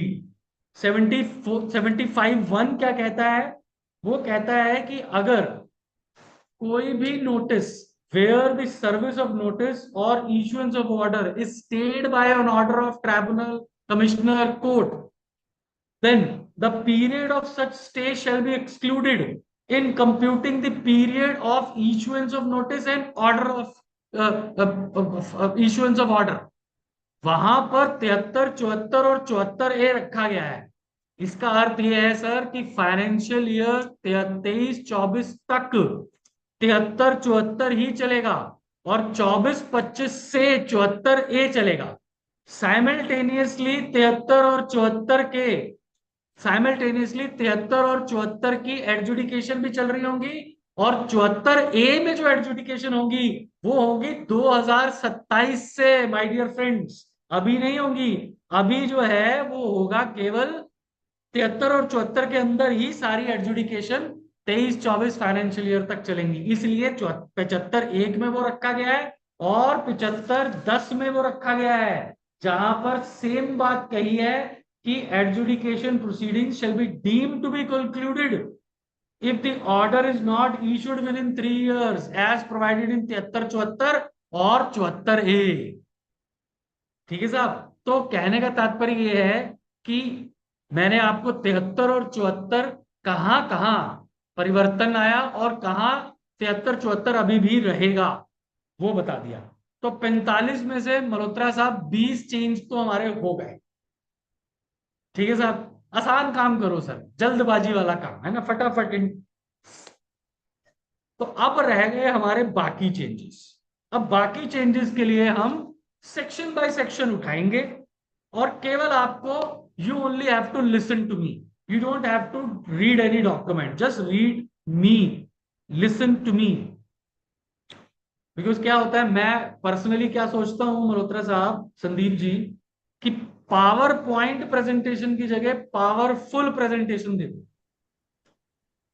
तो पहला चेंज जो है वो सेक्शन 9 में है। सेक्शन 9 है लेवी का सेक्शन। लेवी में यहां पर अनडीनेचर्ड एक्स्ट्रा न्यूट्रल एल्कोहल और रेक्टिफाइड स्पिरिट को alcoholic liquor for human consumption के साथ जोड़ा है और जोड़कर दोनों को एक्सक्लूड कर दिया है और कहा है भैया अगर अनडीनेचर्ड एक्स्ट्रा न्यूट्रल एल्कोहल और रेक्टिफाइड स्पिरिट भी लेवी से बाहर है, इसके ऊपर जीएसटी नहीं लगेगा। तो जो हमारे शाम वाले मित्र हैं उनके लिए शराब जो है भविष्य में, संदीप जी ने एकदम ध्यान से देखा मुझे घूर कर, शराब जो है वो सस्ती होने की उम्मीद है, क्योंकि ये मैं इस पर डिटेल में चर्चा नहीं करूंगा, लेकिन इसके ऊपर वैट और सीएसटी का बहुत बड़ा झगड़ा चल रहा है बाजार में डिस्टिलरीज के ऊपर। तो सरकार ने इसको क्लैरिफाई किया। मैं इसको पर्सनली वेलकम मूव कहूंगा कि जब आपने कह दिया कि मैं इस पर टैक्स नहीं लूंगा, तो भाई उससे रिलेटेड जितनी भी बातें हैं क्लैरिटी से बोलो, छुपाओ मत, घबराओ मत। वो हमारे यहाँ पंजाबी में कहते हैं ना संदीप जी, नौकरी की तो नखरा क्या। जब कह दिया कि भाई ये alcoholic liquor for human consumption levy से बाहर होगा, तो इससे संबंधित ये भी एक तरह सा ले अल्कोहलिक लीकर ही है, जो कि alcoholic liquor for human consumption बनाने के लिए बहुत इंपॉर्टेंट पार्ट है, यूज होता है। चलिए सर, बहुत बढ़िया। अगला प्रोविजन जो है, जो सेक्शन, वो तो हो गया सर। मैंने 20 चेंज तो पढ़ लिए हैं, बाकी मैं आपके सामने पढ़ रहा हूं। एक बड़ा इंटरेस्टिंग सेक्शन लेकर आए हैं sir, section 11 double capital A. Section 11 capital, ये एग्जेम्पशन का सेक्शन है सर। सेक्शन 11 जो है एग्जेम्पशन, पावर टू एग्जेम्प्ट की बात करता है गवर्नमेंट को, और ये इसी कैटेगरी में, इसी क्लासिफिकेशन में एक सेक्शन 11 कैपिटल ए लाया गया।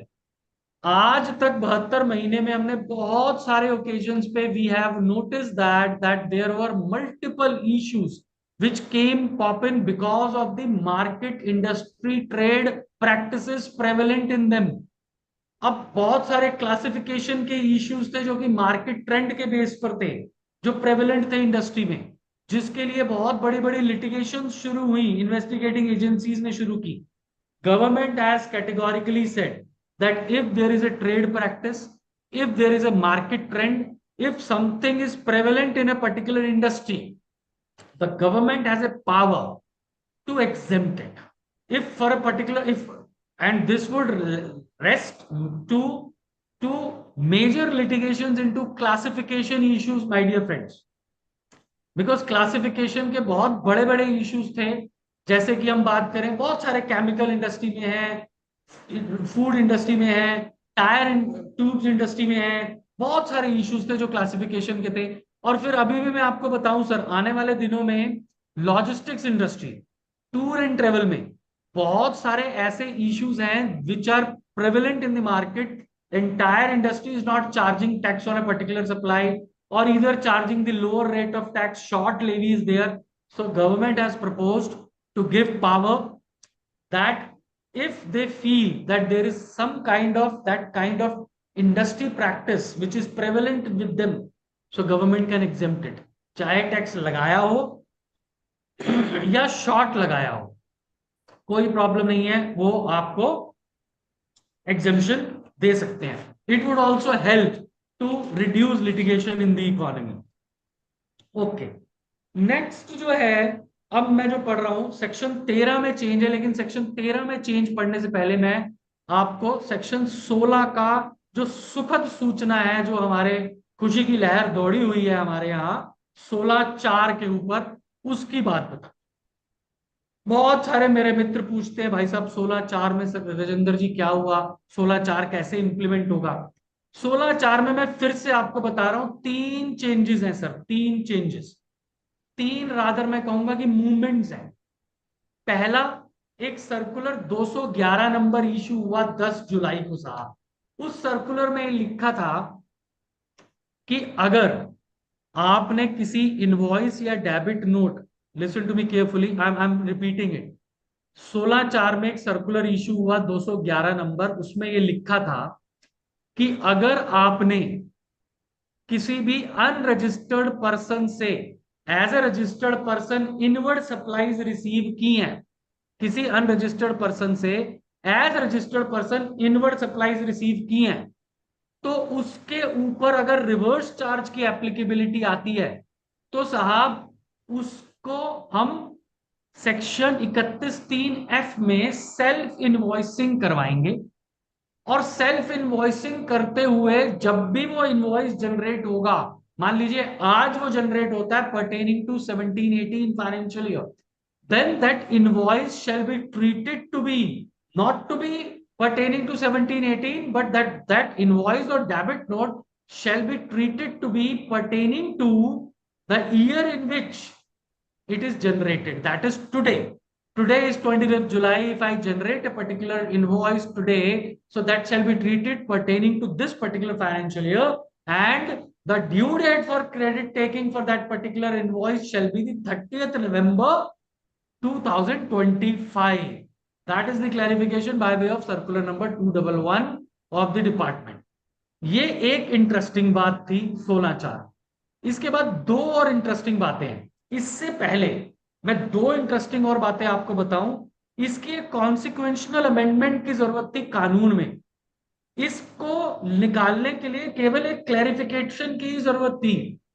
अब लेकिन मैंने, I always say my listeners that listen to me very carefully, each and every word I use is either through the law, from the law, or the judicial precedents. I do not take my own vocabulary, I do not create my own vocabulary, and wherever there I give my opinion, I specifically say it is my personal view, it is my view, it is my personal opinion. So in case of only unregistered to registered, this circular 211 shall apply when the self invoicing shall be made, my dear friends, else not. If it is a supplier, is your supplier is a registered person, you as a recipient also registered person, self invoicing not required. So credit, the invoice or the document would belong to that particular time only when it was generated by the registered person, my dear friends. It is only for the unregistered person. Now there is a consequential amendment which was required to be made in the law, and that is with respect to section 13. Section 13 talks about the time of supply in case of services.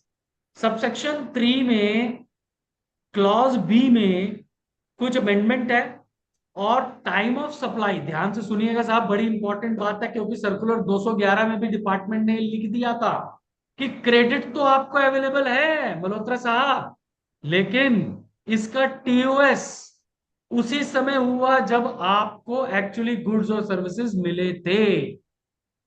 Time of supply का अर्थ होता है when the tax is required to be paid, whether it is under forward charge और under reverse charge, the tax is required to be paid. There are basically two different events. One is taxable event when the tax is levied, that is levy. But when the tax is due to be paid, that is determined by way of application of provisions of time of supply. Therefore, the levy is there as per section 9 bracket 3 of the CGST Act. But they have clarified because of the operation of 31(3)(f), the invoice pertains to that particular period when the invoice is generated. So the credit is available, but the TOS happens on that day only when the inward supplies was received as per section 13. So the consequential amendment was made in section 13(3). Therefore, my dear friends, let me tell you, and the circular 211 also is very clear. This opinion I have been giving for last 4 years at least. And there is a YouTube video on RCM also, which is there on my channel almost 4 years back, around 8 hours video, in which you can go and see that I have categorically said the credit is available, but it would be available only after due payment of interest under section 50. Because time of supply happened on that very day when the credit, inward supplies were received. But the credit is available, time उस समय हो गया, ब्याज दे दीजिए, मजे कीजिए, enjoy कीजिए, कोई टेंशन नहीं. कॉन्सिक्वेंशियल अमेंडमेंट सेक्शन 13 की भी कर दी साहब, एक और अमेंडमेंट हो गई. अब 16(4) पर अगली 2 अमेंडमेंट साहब. यहां पर इन्होंने 16(4) को टच नहीं किया, 16(5) और 16(6) दो न्यू सबसेक्शन इंसर्ट कर दिए माय डियर फ्रेंड्स. ये दो न्यू सबसेक्शंस क्या कहते हैं, ध्यान से सुनिए. 16(5) ये कहता है, notwithstanding anything contained in subsection 4 in respect of an invoice or debit note pertaining to financial year 17-18, 18-19, 19-20, 20-21, the RP shall be available, entitled to take credit for any invoice or debit note pertaining to 17, 18, 18, 19, 19, 20, 20, 21. The registered person shall be entitled to take credit of that particular invoice or debit note in any return. Listen to me very carefully. In any return filed under section 39, that is 3B, which is filed up to 30 November 2021. Press release was saying differently. The law is framed differently, and it is a better framed law, let me tell you. So in any return means आपने 17-18 का credit भी अगर 30 नवंबर तक की किसी भी return में ले लिया हो तो साहब आपको क्रेडिट मिलेगा. वहां कहा गया था कि वो रिटर्न 30 नवंबर तक कभी भी फाइल हो गई हो तो क्रेडिट मिलेगा. यहां कह रहे हैं कि किसी भी रिटर्न जो 30 नवंबर तक फाइल हो गई हो उसमें ले लिया हो क्रेडिट मिलेगा. मेरी गल समझ रहे हो तुसी? So it is very interesting and drafted in a better manner, intelligent manner. मैंने कहा ना, जब मैंने रिलीफ देनी है तो फिर मैंने रिलीफ दिल खोल के दो ना, प्रॉपर दो ना, सिस्टम से दो. फिर क्यों संकुचित मानसिकता के साथ रिलीफ देनी है? ये तो हो गया जी 16(5). अब आ गया 16(6). अब 16(5), 16(6) जो है that is due to at least 3-4 judgments delivered by the honorable high courts in the country. Around 1 year back, I took a presentation on input tax credit where I quoted 2 judgments, one from Gujarat High Court and another from Rajasthan High Court. In those 2 judgments, honorable high court said the same thing. Although the lawmakers are lawmakers, they have to keep many things in mind while aligning the law. So they have done the job. The honorable court said that if your number is cancelled and revoked later on, for the credit of the intervening period shall be available if you file the returns after the revocation of cancellation of registration within 30 days of that intervening period. The same thing they have said on the basis of those three judgments of the honorable courts. What I see is that in this time, 53rd Council, of course, in August, 54th time council is going to meet again. And now be ready for further wonderful, far reaching changes in the law. Take my words. Council has met only for 25% of the council has taken only 25% agenda, which was available with them because it was a pre-budget meet also with the state ministers. Now council will meet for at least 2 days and they will decide many more things, my dear friends. Stay tuned. After this budget session, 12th till 12th August, the budget session is there, special session is there. After the parliament rest for indefinite period, then again a council will meet and bring more changes which are required by the industry. More rationalizations you will find. Of course, positive rationalizations, what I personally expect. Anyways, so in this case also 16/6 लाए और उन्होंने कहा कि अगर ऐसे ऐसे revoke cancel हो गया, रिवोक हो गया, अगर revocation during the financial year ही हो गई तो भाई साहब 30 नवंबर तक क्रेडिट ले ही लो. लेकिन अगर revocation of the cancellation of registration after 30 नवंबर हुई तो आप क्या करो, जब भी रेवोकेशन हुई उसके 30 दिन के अंदर अंदर रिटर्न फाइल करो और क्रेडिट लो. जो सेम बात, और ये लॉ में, ये कानून में भी लिखी है, सेक्शन 29 और 30 में लिखी है ये बात, read with rule 21 capital A, साफ बात लिखी है. वहां कहा गया है कि जब तक, ये कहा गया है कि रेवोकेशन की एप्लीकेशन फाइल करने से पहले आपको अपनी पेंडिंग रिटर्न्स फाइल करनी है. फिर अगर रिवोक हो जाए तो जैसे ही रिवोक होगा उसके 30 दिन में जो बाकी रिटर्न्स पेंडिंग हो गई हैं आपके कैंसिलेशन के बाद की रिटर्न्स वो फाइल करनी है. तो आप 30 दिन का समय यहां पर फिर 16/6 ने दे दिया कि भाई साहब 30 दिन के अंदर अपना फाइल करो. और अगर आपका टाइम निकल भी गया है, लॉ ऑफ लिमिटेशन 16/4 जो अपने आप में स्टैंड करता है, तो वो भी आपका पार हो जाएगा और आपको क्रेडिट फिर भी साहब मिलेगा. ठीक है साहब. तो 16/4 की भी हमने 3 बल्कि 4 अमेंडमेंट देखी, एक सर्कुलर भी उठा लिया. ठीक है साहब. चलिए अब आगे बढ़ते हैं अगली अमेंडमेंट्स के ऊपर. एक सेक्शन आई वुड से एक इंटरेस्टिंग चेंज है. If you have a registration only for tax deduction at source and for a particular month you do not have any deduction, still under section 39 subsection 3 you have to file your nil return also. Unlike the income tax TDS, Malhotra Sahab, where they have provided the facility that if you do not have any deduction for a particular quarter or a month or whatever it is, the tax frequency, don't file it, nothing doing. But they have made it compulsory that you have to file. Okay, sir. Now, section 54, there is one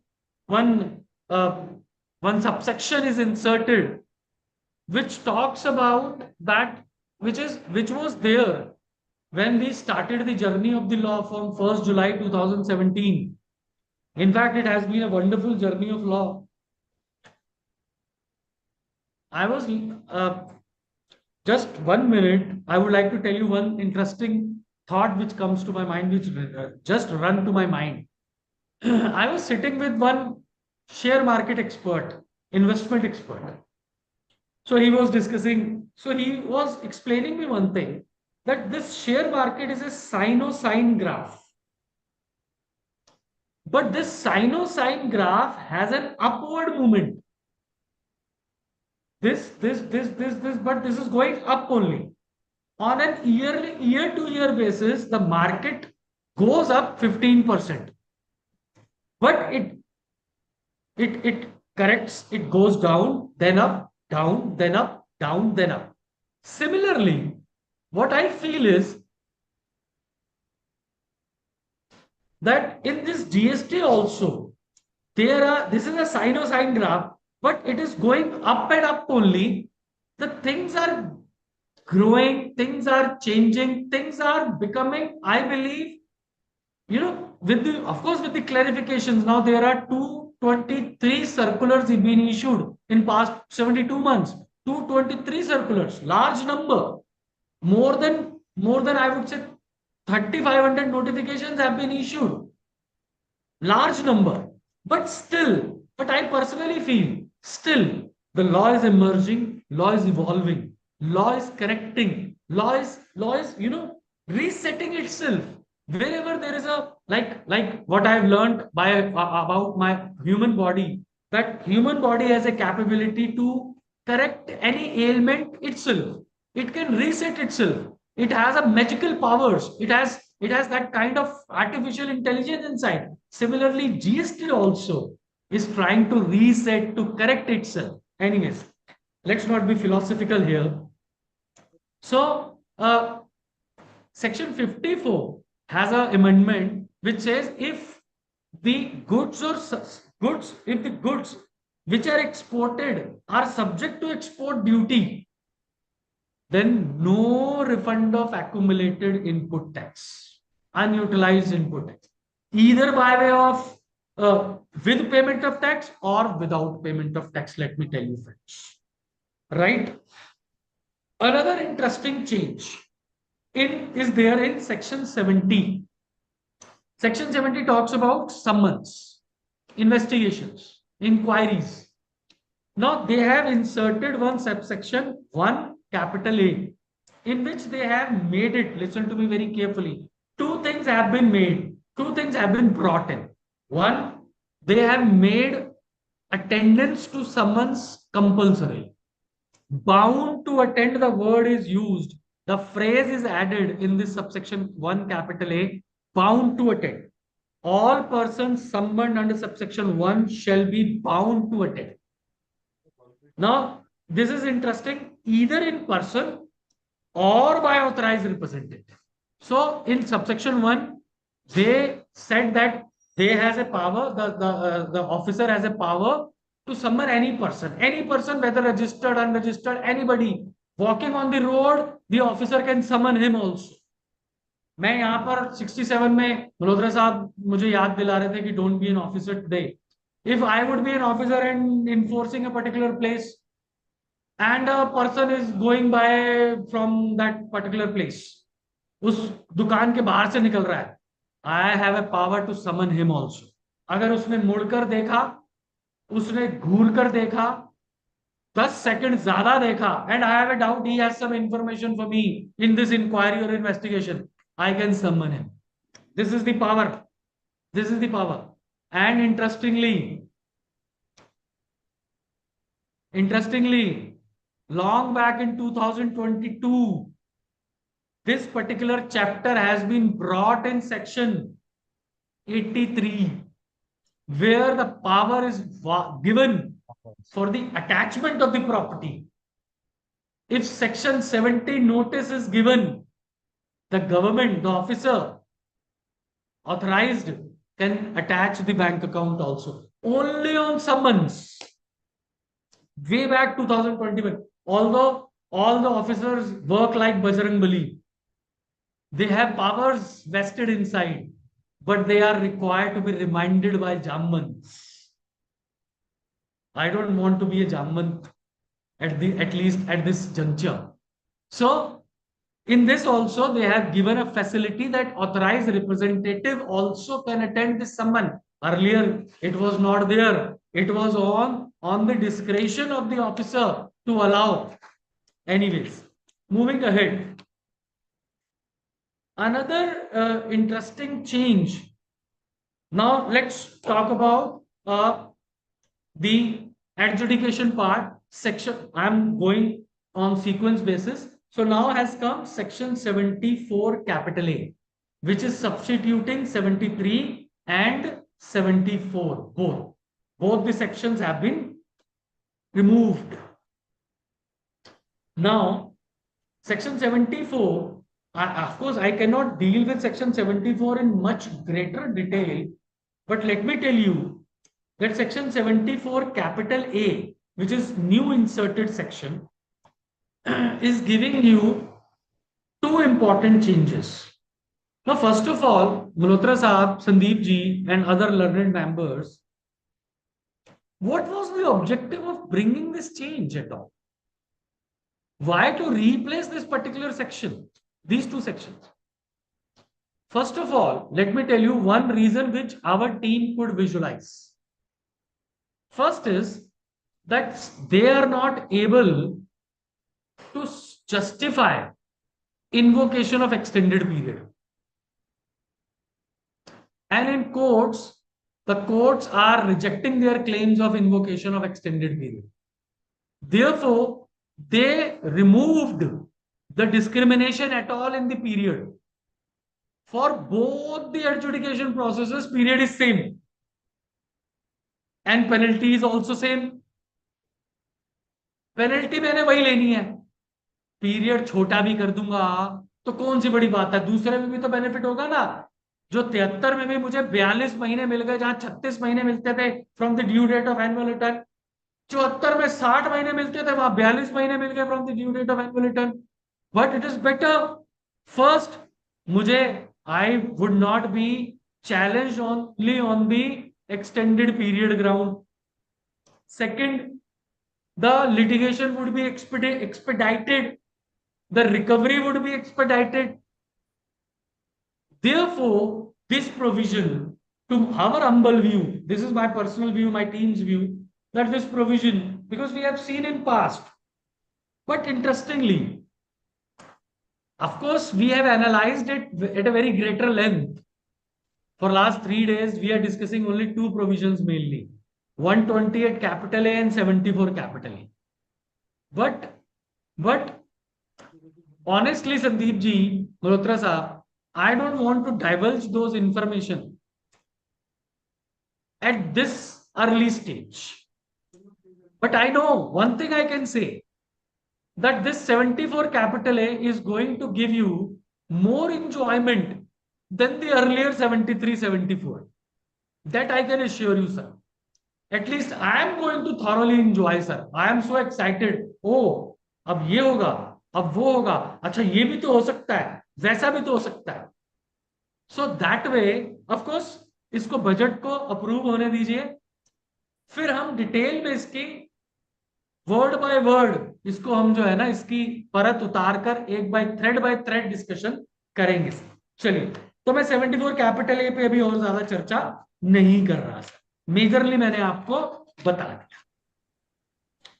ठीक है जी. Sorry to interrupt sir, Rajendra sir, sorry to interrupt sir. Sir हमारे साथ अभी already time बहुत हो गया है, आई थिंक 2 घंटे से लोग बैठे हैं. हमारे साथ 2 स्पीकर और भी जुड़े हुए हैं, पवन ji and Akriti. So if we can actually now, हमें मुझे लग तो रहा है यहाँ से हर आगे टॉपिक के ऊपर से, बाकी दोनों स्पीकर ले लेते हैं सर. हाँ हम, क्योंकि हमारे और टॉपिक्स मुझे लग रहा है सेशंस बहुत सारे हमारे होमवर्क इकट्ठा हो गया है, तो धीरे धीरे करके हम लोग स्पेशल सेशंस हर एक टॉपिक के ऊपर लेंगे. जैसे आज इनकम टैक्स में भी 148 के ऊपर ही सेशन हो जाएगा, विवाद से विश्वास पे भी करना पड़ेगा, सर्च केसेस पे अलग से सेशन हो जाएगा. So many things are there sir. Perfect sir, perfect. हम आपको एक ही दिन में तो छोड़ने वाले हैं नहीं, आप समझते नहीं हो. नहीं सर, मैं तो छूटना चाहता भी कौन है सर इस कैच से sir. So I will thank you so much, Rajinder ji. Now, if you permit me, sir, I'll switch over to Akriti. Pavan ji, you are there, sir. Pavan ji. Sir. With all your orders, sir. नहीं sir, आप लोग हमारे साथ हैं sir. नहीं तभी हम नहीं हो पाते हैं. संदीप जी, मैं आपको, आप तो मेरे चेयरमैन भी हो साहब, मैं तो चेयरमैन की बात कैसे टाल दूंगा नहीं साहब. Sir, so grateful, so grateful. Pawan sir Akriti, नहीं, can you please start? जी In the जी meanwhile, I please. request Pavan to please come over. Pawan sir तो नहीं है, संदीप सर. मैं उनको तो बोलता हूँ पवन को, he'll join. ठीक है. Akriti, you can start, please. Yes. Am I audible, sir? yes, you are. Okay. So, building on to what Rajendra sir has already explained in so much detail, and very well, I must congratulations, Rajendra sir. Thank you so much for opening this session so beautifully. I will start with section 16, subsection 5, that has now been inserted by this bill, जो बात करता है कि 3 assessment years, financial year 17-18, 18-19, 4 financial year 17-18, 18-19, 19-20 और 20-21 इन चारों assessment years, financial years के लिए अगर आपने 39 की अपनी रिटर्न भरी है, उस केस में आप 30 नवंबर 2021 तक अपना आईटीसी क्लेम कर सकते हैं। जब हम नवंबर 2021 की टाइमलाइन की बात करते हैं, दैट इज सेम फॉर 2021, तो उसमें कोई एक्सटेंशन नहीं है, but there is an extension for the other 3 financial years. लेकिन प्रॉब्लम ये है कि अब कुछ लोगों ने बाय लॉ, मानते हुए कि हमारा पीरियड खत्म हो गया है, ऑलरेडी अपना आईटीसी अवेल नहीं करा है। There is second class of assessees जिन्होंने अपना आईटीसी जो है अपनी 9 में क्लेम कर लिया, 9C में क्लेम कर लिया, लेकिन उन्होंने 3B में क्लेम नहीं करा है। Then there are the assessees जिनके अगेंस्ट असेसमेंट ओपन हुई थी कि आपने जो अपना 16/4 में क्रेडिट लिया, जो आपने क्रेडिट लिया है वो 16/4 से बाहर है। तो ये वाले असेसीज भी ऐसे असेसीज है जिन्होंने पेमेंट कराती होगी मोर और लेस। इन 3 असेसीज को, इन 3 ग्रुप्स को कोई रिलीफ नहीं है एज पर section 16 subsection 5 that has been newly inserted. So here there is some scope of litigation as well for the reason कि ये जो अमेंडमेंट है वो नवंबर 2021 को इफेक्ट देती है, लेकिन उस टाइम पे जब मैं नवंबर 2021 में इस चीज को अवेल कर सकती थी, ये अमेंडमेंट थी ही नहीं। How can I be expected to travel back in time and take the benefit of a machinery that is being given to me in 2024? So that is one thing that I would have liked to add under section 16 subsection 5. Now, continuing with section 74 subsection A that has been added, as Rajendra said that 74A is much more, what do I say, a much better playground than section 73 and section 74, because here the timelines are more strict for passing the order. If we see section 74 subsection A that has been newly inserted, even though there is a common timeline for issuance of show cause notice and the order, but we can see that now the order has to be passed within 1 year from the date of issuance of show cause notice.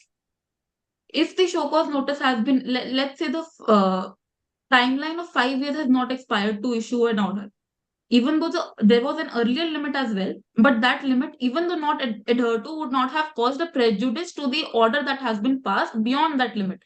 But अब क्योंकि 6 महीने की extension का एक clause और add कर दिया गया है जहां पे परमिशन चाहिए कमिश्नर की, उसकी वजह से time limit has become mandatory.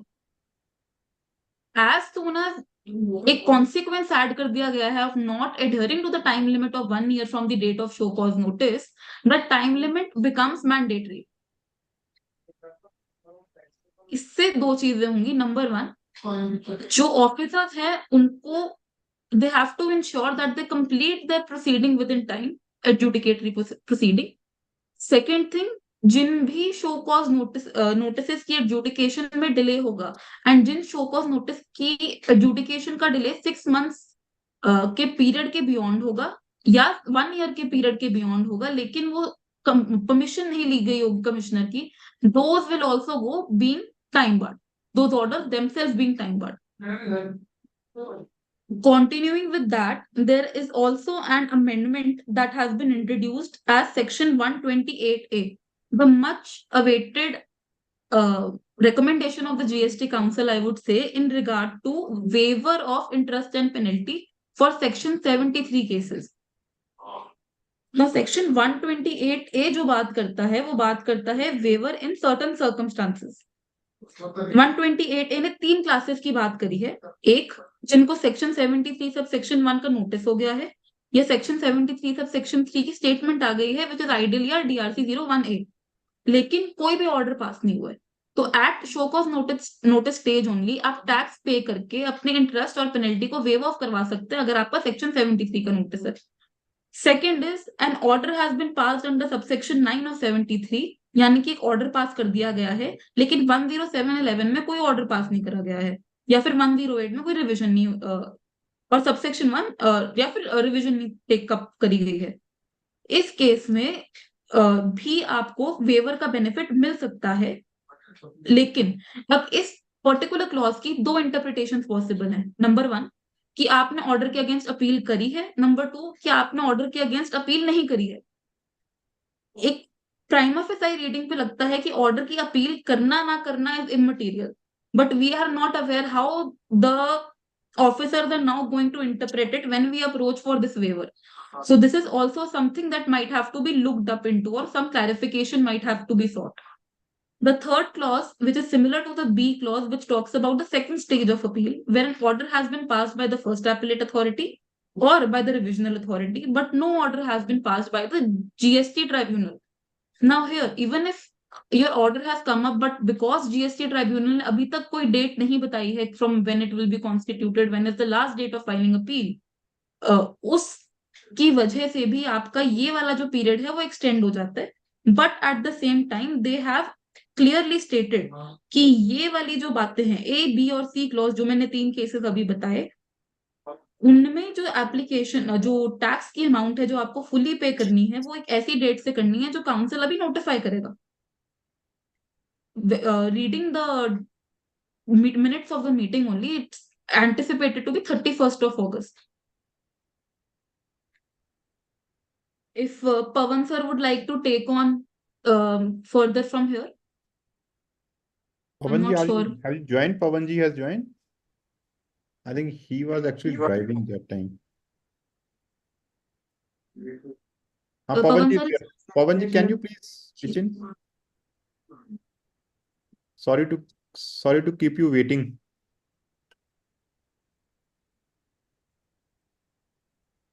Pawan sir would like to add on to section 74A and 128A. Yes. Pawan ji, please. Sorry to keep you waiting, sir. No, yes, sir. Sir. Hello. Yeah, we can hear you, sir. So wherever we, sir, I just joined. I connect.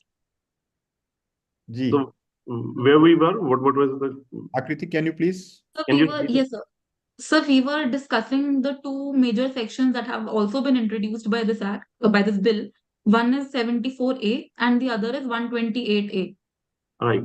So if you would like to enunciate on that as well, please. So yeah, section 74, by the introduction of 74A, section 73 and 74 has more or less been aligned as far as the time limitations are concerned. So now with the introduction of 74A, which is applicable from the financial year 24-25, so it will not be applicable for the past period. For the period till 23-24, 73 and 74 will continue to be applicable. And now the time period for the issuance of show cause notice as per 74A is 42 months, that is 3.5 years. And instead of 3 months period for adjudication, now the adjudicating authority has a time period of 12 months to adjudicate the show cause notices, both in case of fraud and suppression or otherwise, which is further extendable for a period of 6 months. The adjudication can be done in a period of 18 months. So this is something what section 74A states. So I think this has more been made for the convenience of the adjudicating authority and the tax authorities, because 3 months was quite a short period for the authorities to adjudicate the matter. Further, under 74A, the authority can also convert, instead where the cases of fraud or suppression, like in case of section 75, they could convert from 74 to 73. Now, in case they say that the provisions of fraud and suppression are not applicable, then the penalty which is applicable at the rate of 100% can be reduced to 10%. So unlike the previous law in service tax, what we used to say, okay, when section 78 has been invoked and 76 for the penalty has not been invoked, then the entire penalty used to go. But that would not be a case now with the introduction of 74A.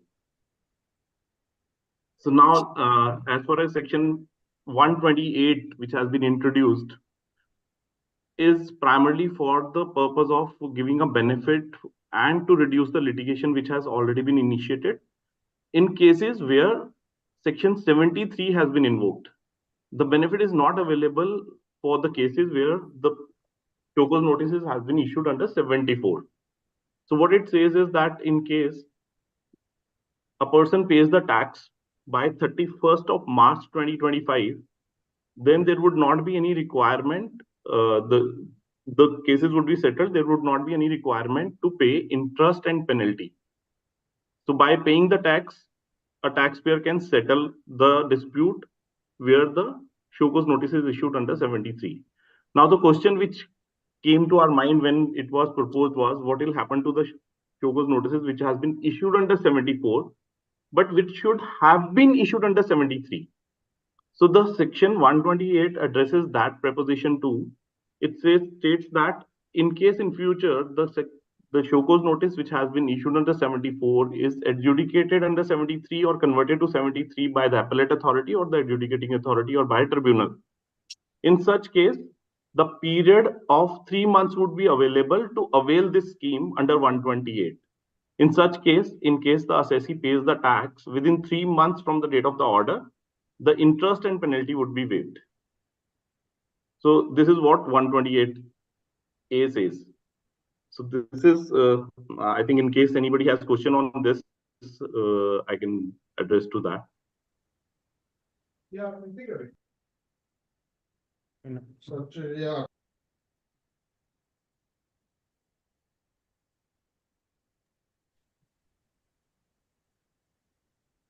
पवन जी, हाँ जी sir. Sir आप ये 128A का जो option आया है कि आप interest और वो पेनल्टी जो है वो वेव हो जाएगी in case you deposit the entire amount for the year up to 21. There have been queries as to what would be the fate of the cases where the ASMT 10 has been issued.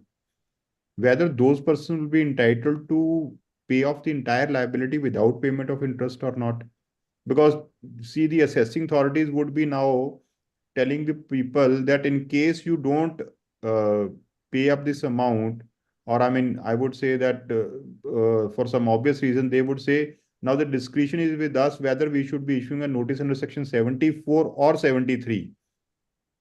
See, as far as the period 17, 18, 18, 19 and 19, 20 is concerned, the period for issuance of show cause notice has already lapsed. But not for 74.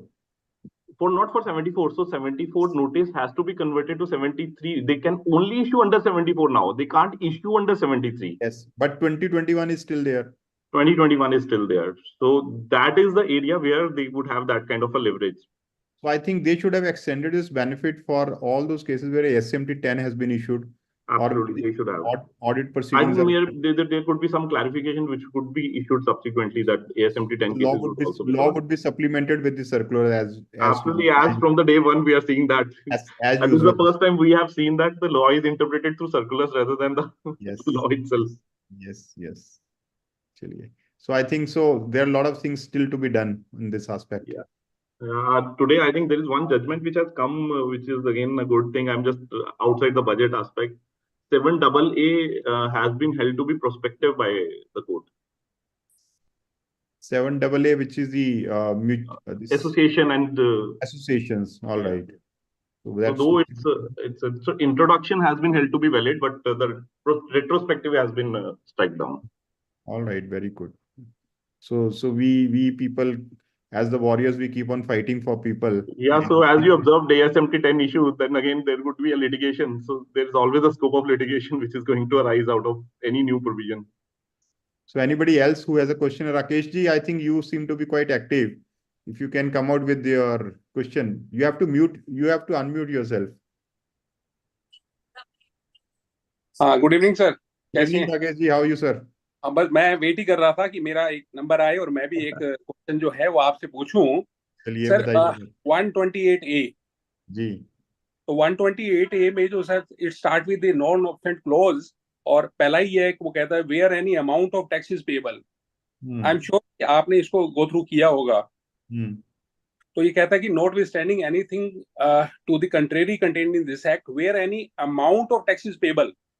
अब sir condition ये कि amount of tax जो है वो compulsory हो गया। अब मेरा क्वेश्चन ये था कि हमारी कुछ डिमांड्स हैं जिसके अंदर टैक्स मैं पे कर चुका हूं और इंटरेस्ट और पेनल्टी जो ह्यूज है, क्या वो स्कीम में कवर होगी या नहीं होगी?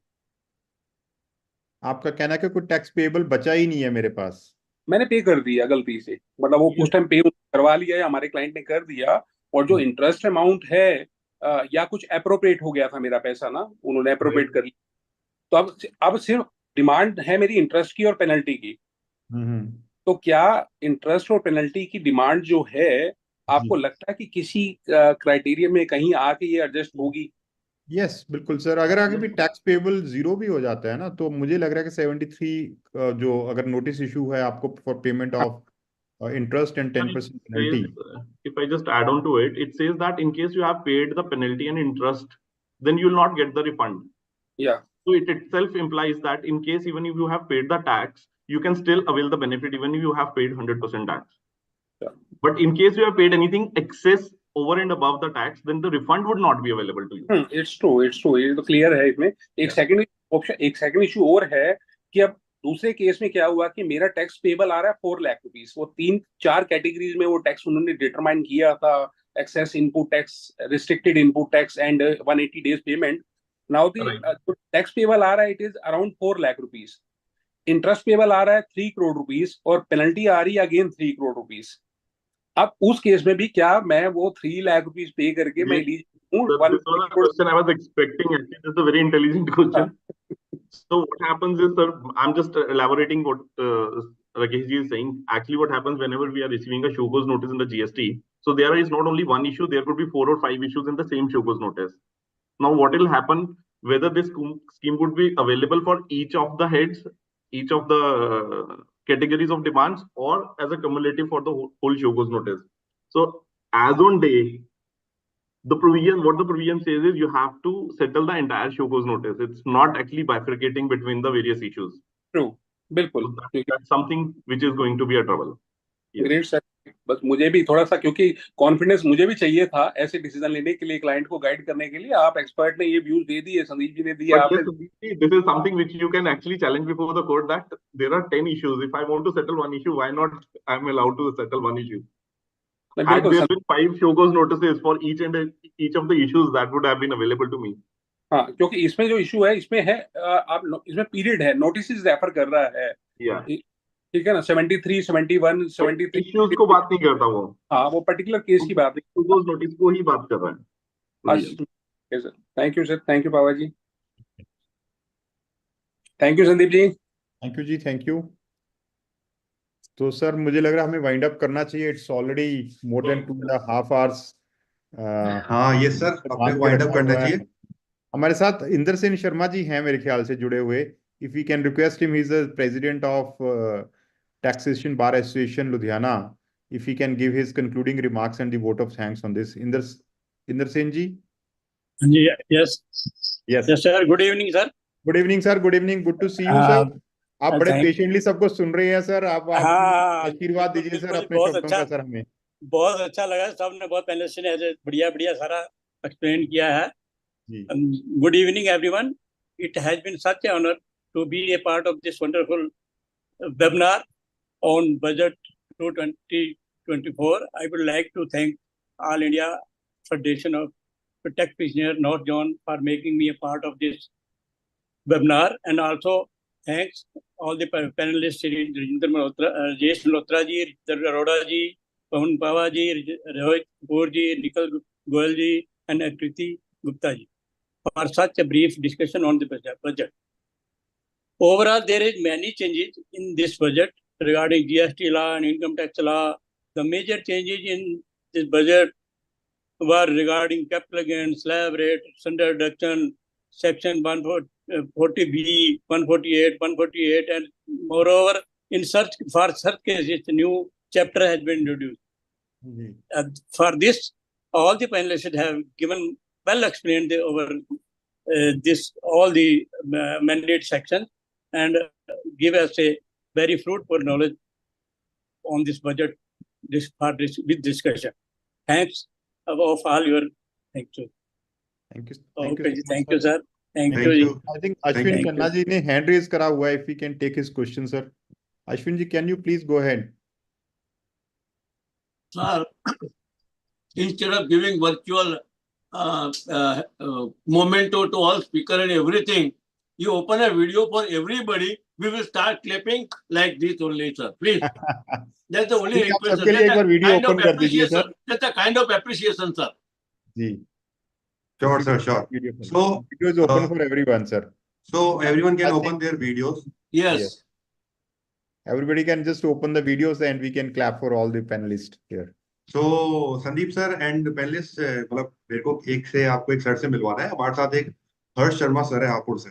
जी, I know him very well sir. अच्छा, you know him very well, nice Yes, nice. So he is here. He is attending our webinar. I've seen him. I've seen him. Harshji. Harsh sir, are you there? अभी तक probably he left. Oh yeah, he left. Just he left. Left, I think. So wrap up करें sir फिर दिन? हाँ जी, please ji. Thank you so much. Thank you everyone. Rajesh sir for having guided us. Mr. Srinivas ji has just opened his video. Ashwin sir, you can also open your video so that we can thank everybody, all the panelists over here, sir. I am opening, but it's not allowing me now. You cannot start your video because the host has stopped it. Ji. There is a message coming to me, sir. Ji, sir. नवी जी भी हमारे साथ जुड़े हुए हैं, and they're all other. Yeah, now it is open. Yeah. Yes, we can see you. Thank you so much, sir, for being part of this webinar and encouraging all the panelists over here, sir, and sharing your expertise. Thank you, everyone. Thank you so much. I'm sure this was just the beginning of our further deliberations on budget 2024. And next budget is also going to be coming very soon in the month of February. So it's better that we should finish our homework well before February 24 so that we get another book to buy and on which we can deliberate on various issues. Thank you so much, Pawanji. Thank you, Akriti. Thank you, Rajesh sir. Thank you, Rajendra Arora ji, and all those panelists who in absentia who have left. Thank you so much. Very soon we are going to have more deliberations. Thank you so much. Jan sir, thank you so much. Thank you sir. Sharing your time. सब लोग 31 अक्टूबर में 31 जुलाई में busy हैं इस time पर, तो एक बार जब फ्री हो जाएंगे तो अगस्त के फर्स्ट मंथ वीक में we'll definitely have some seminar. Thank you so much, sir. Thank you. You can close. Thank you so much, sir. Thanks everyone. Thank you, sir. Thank you.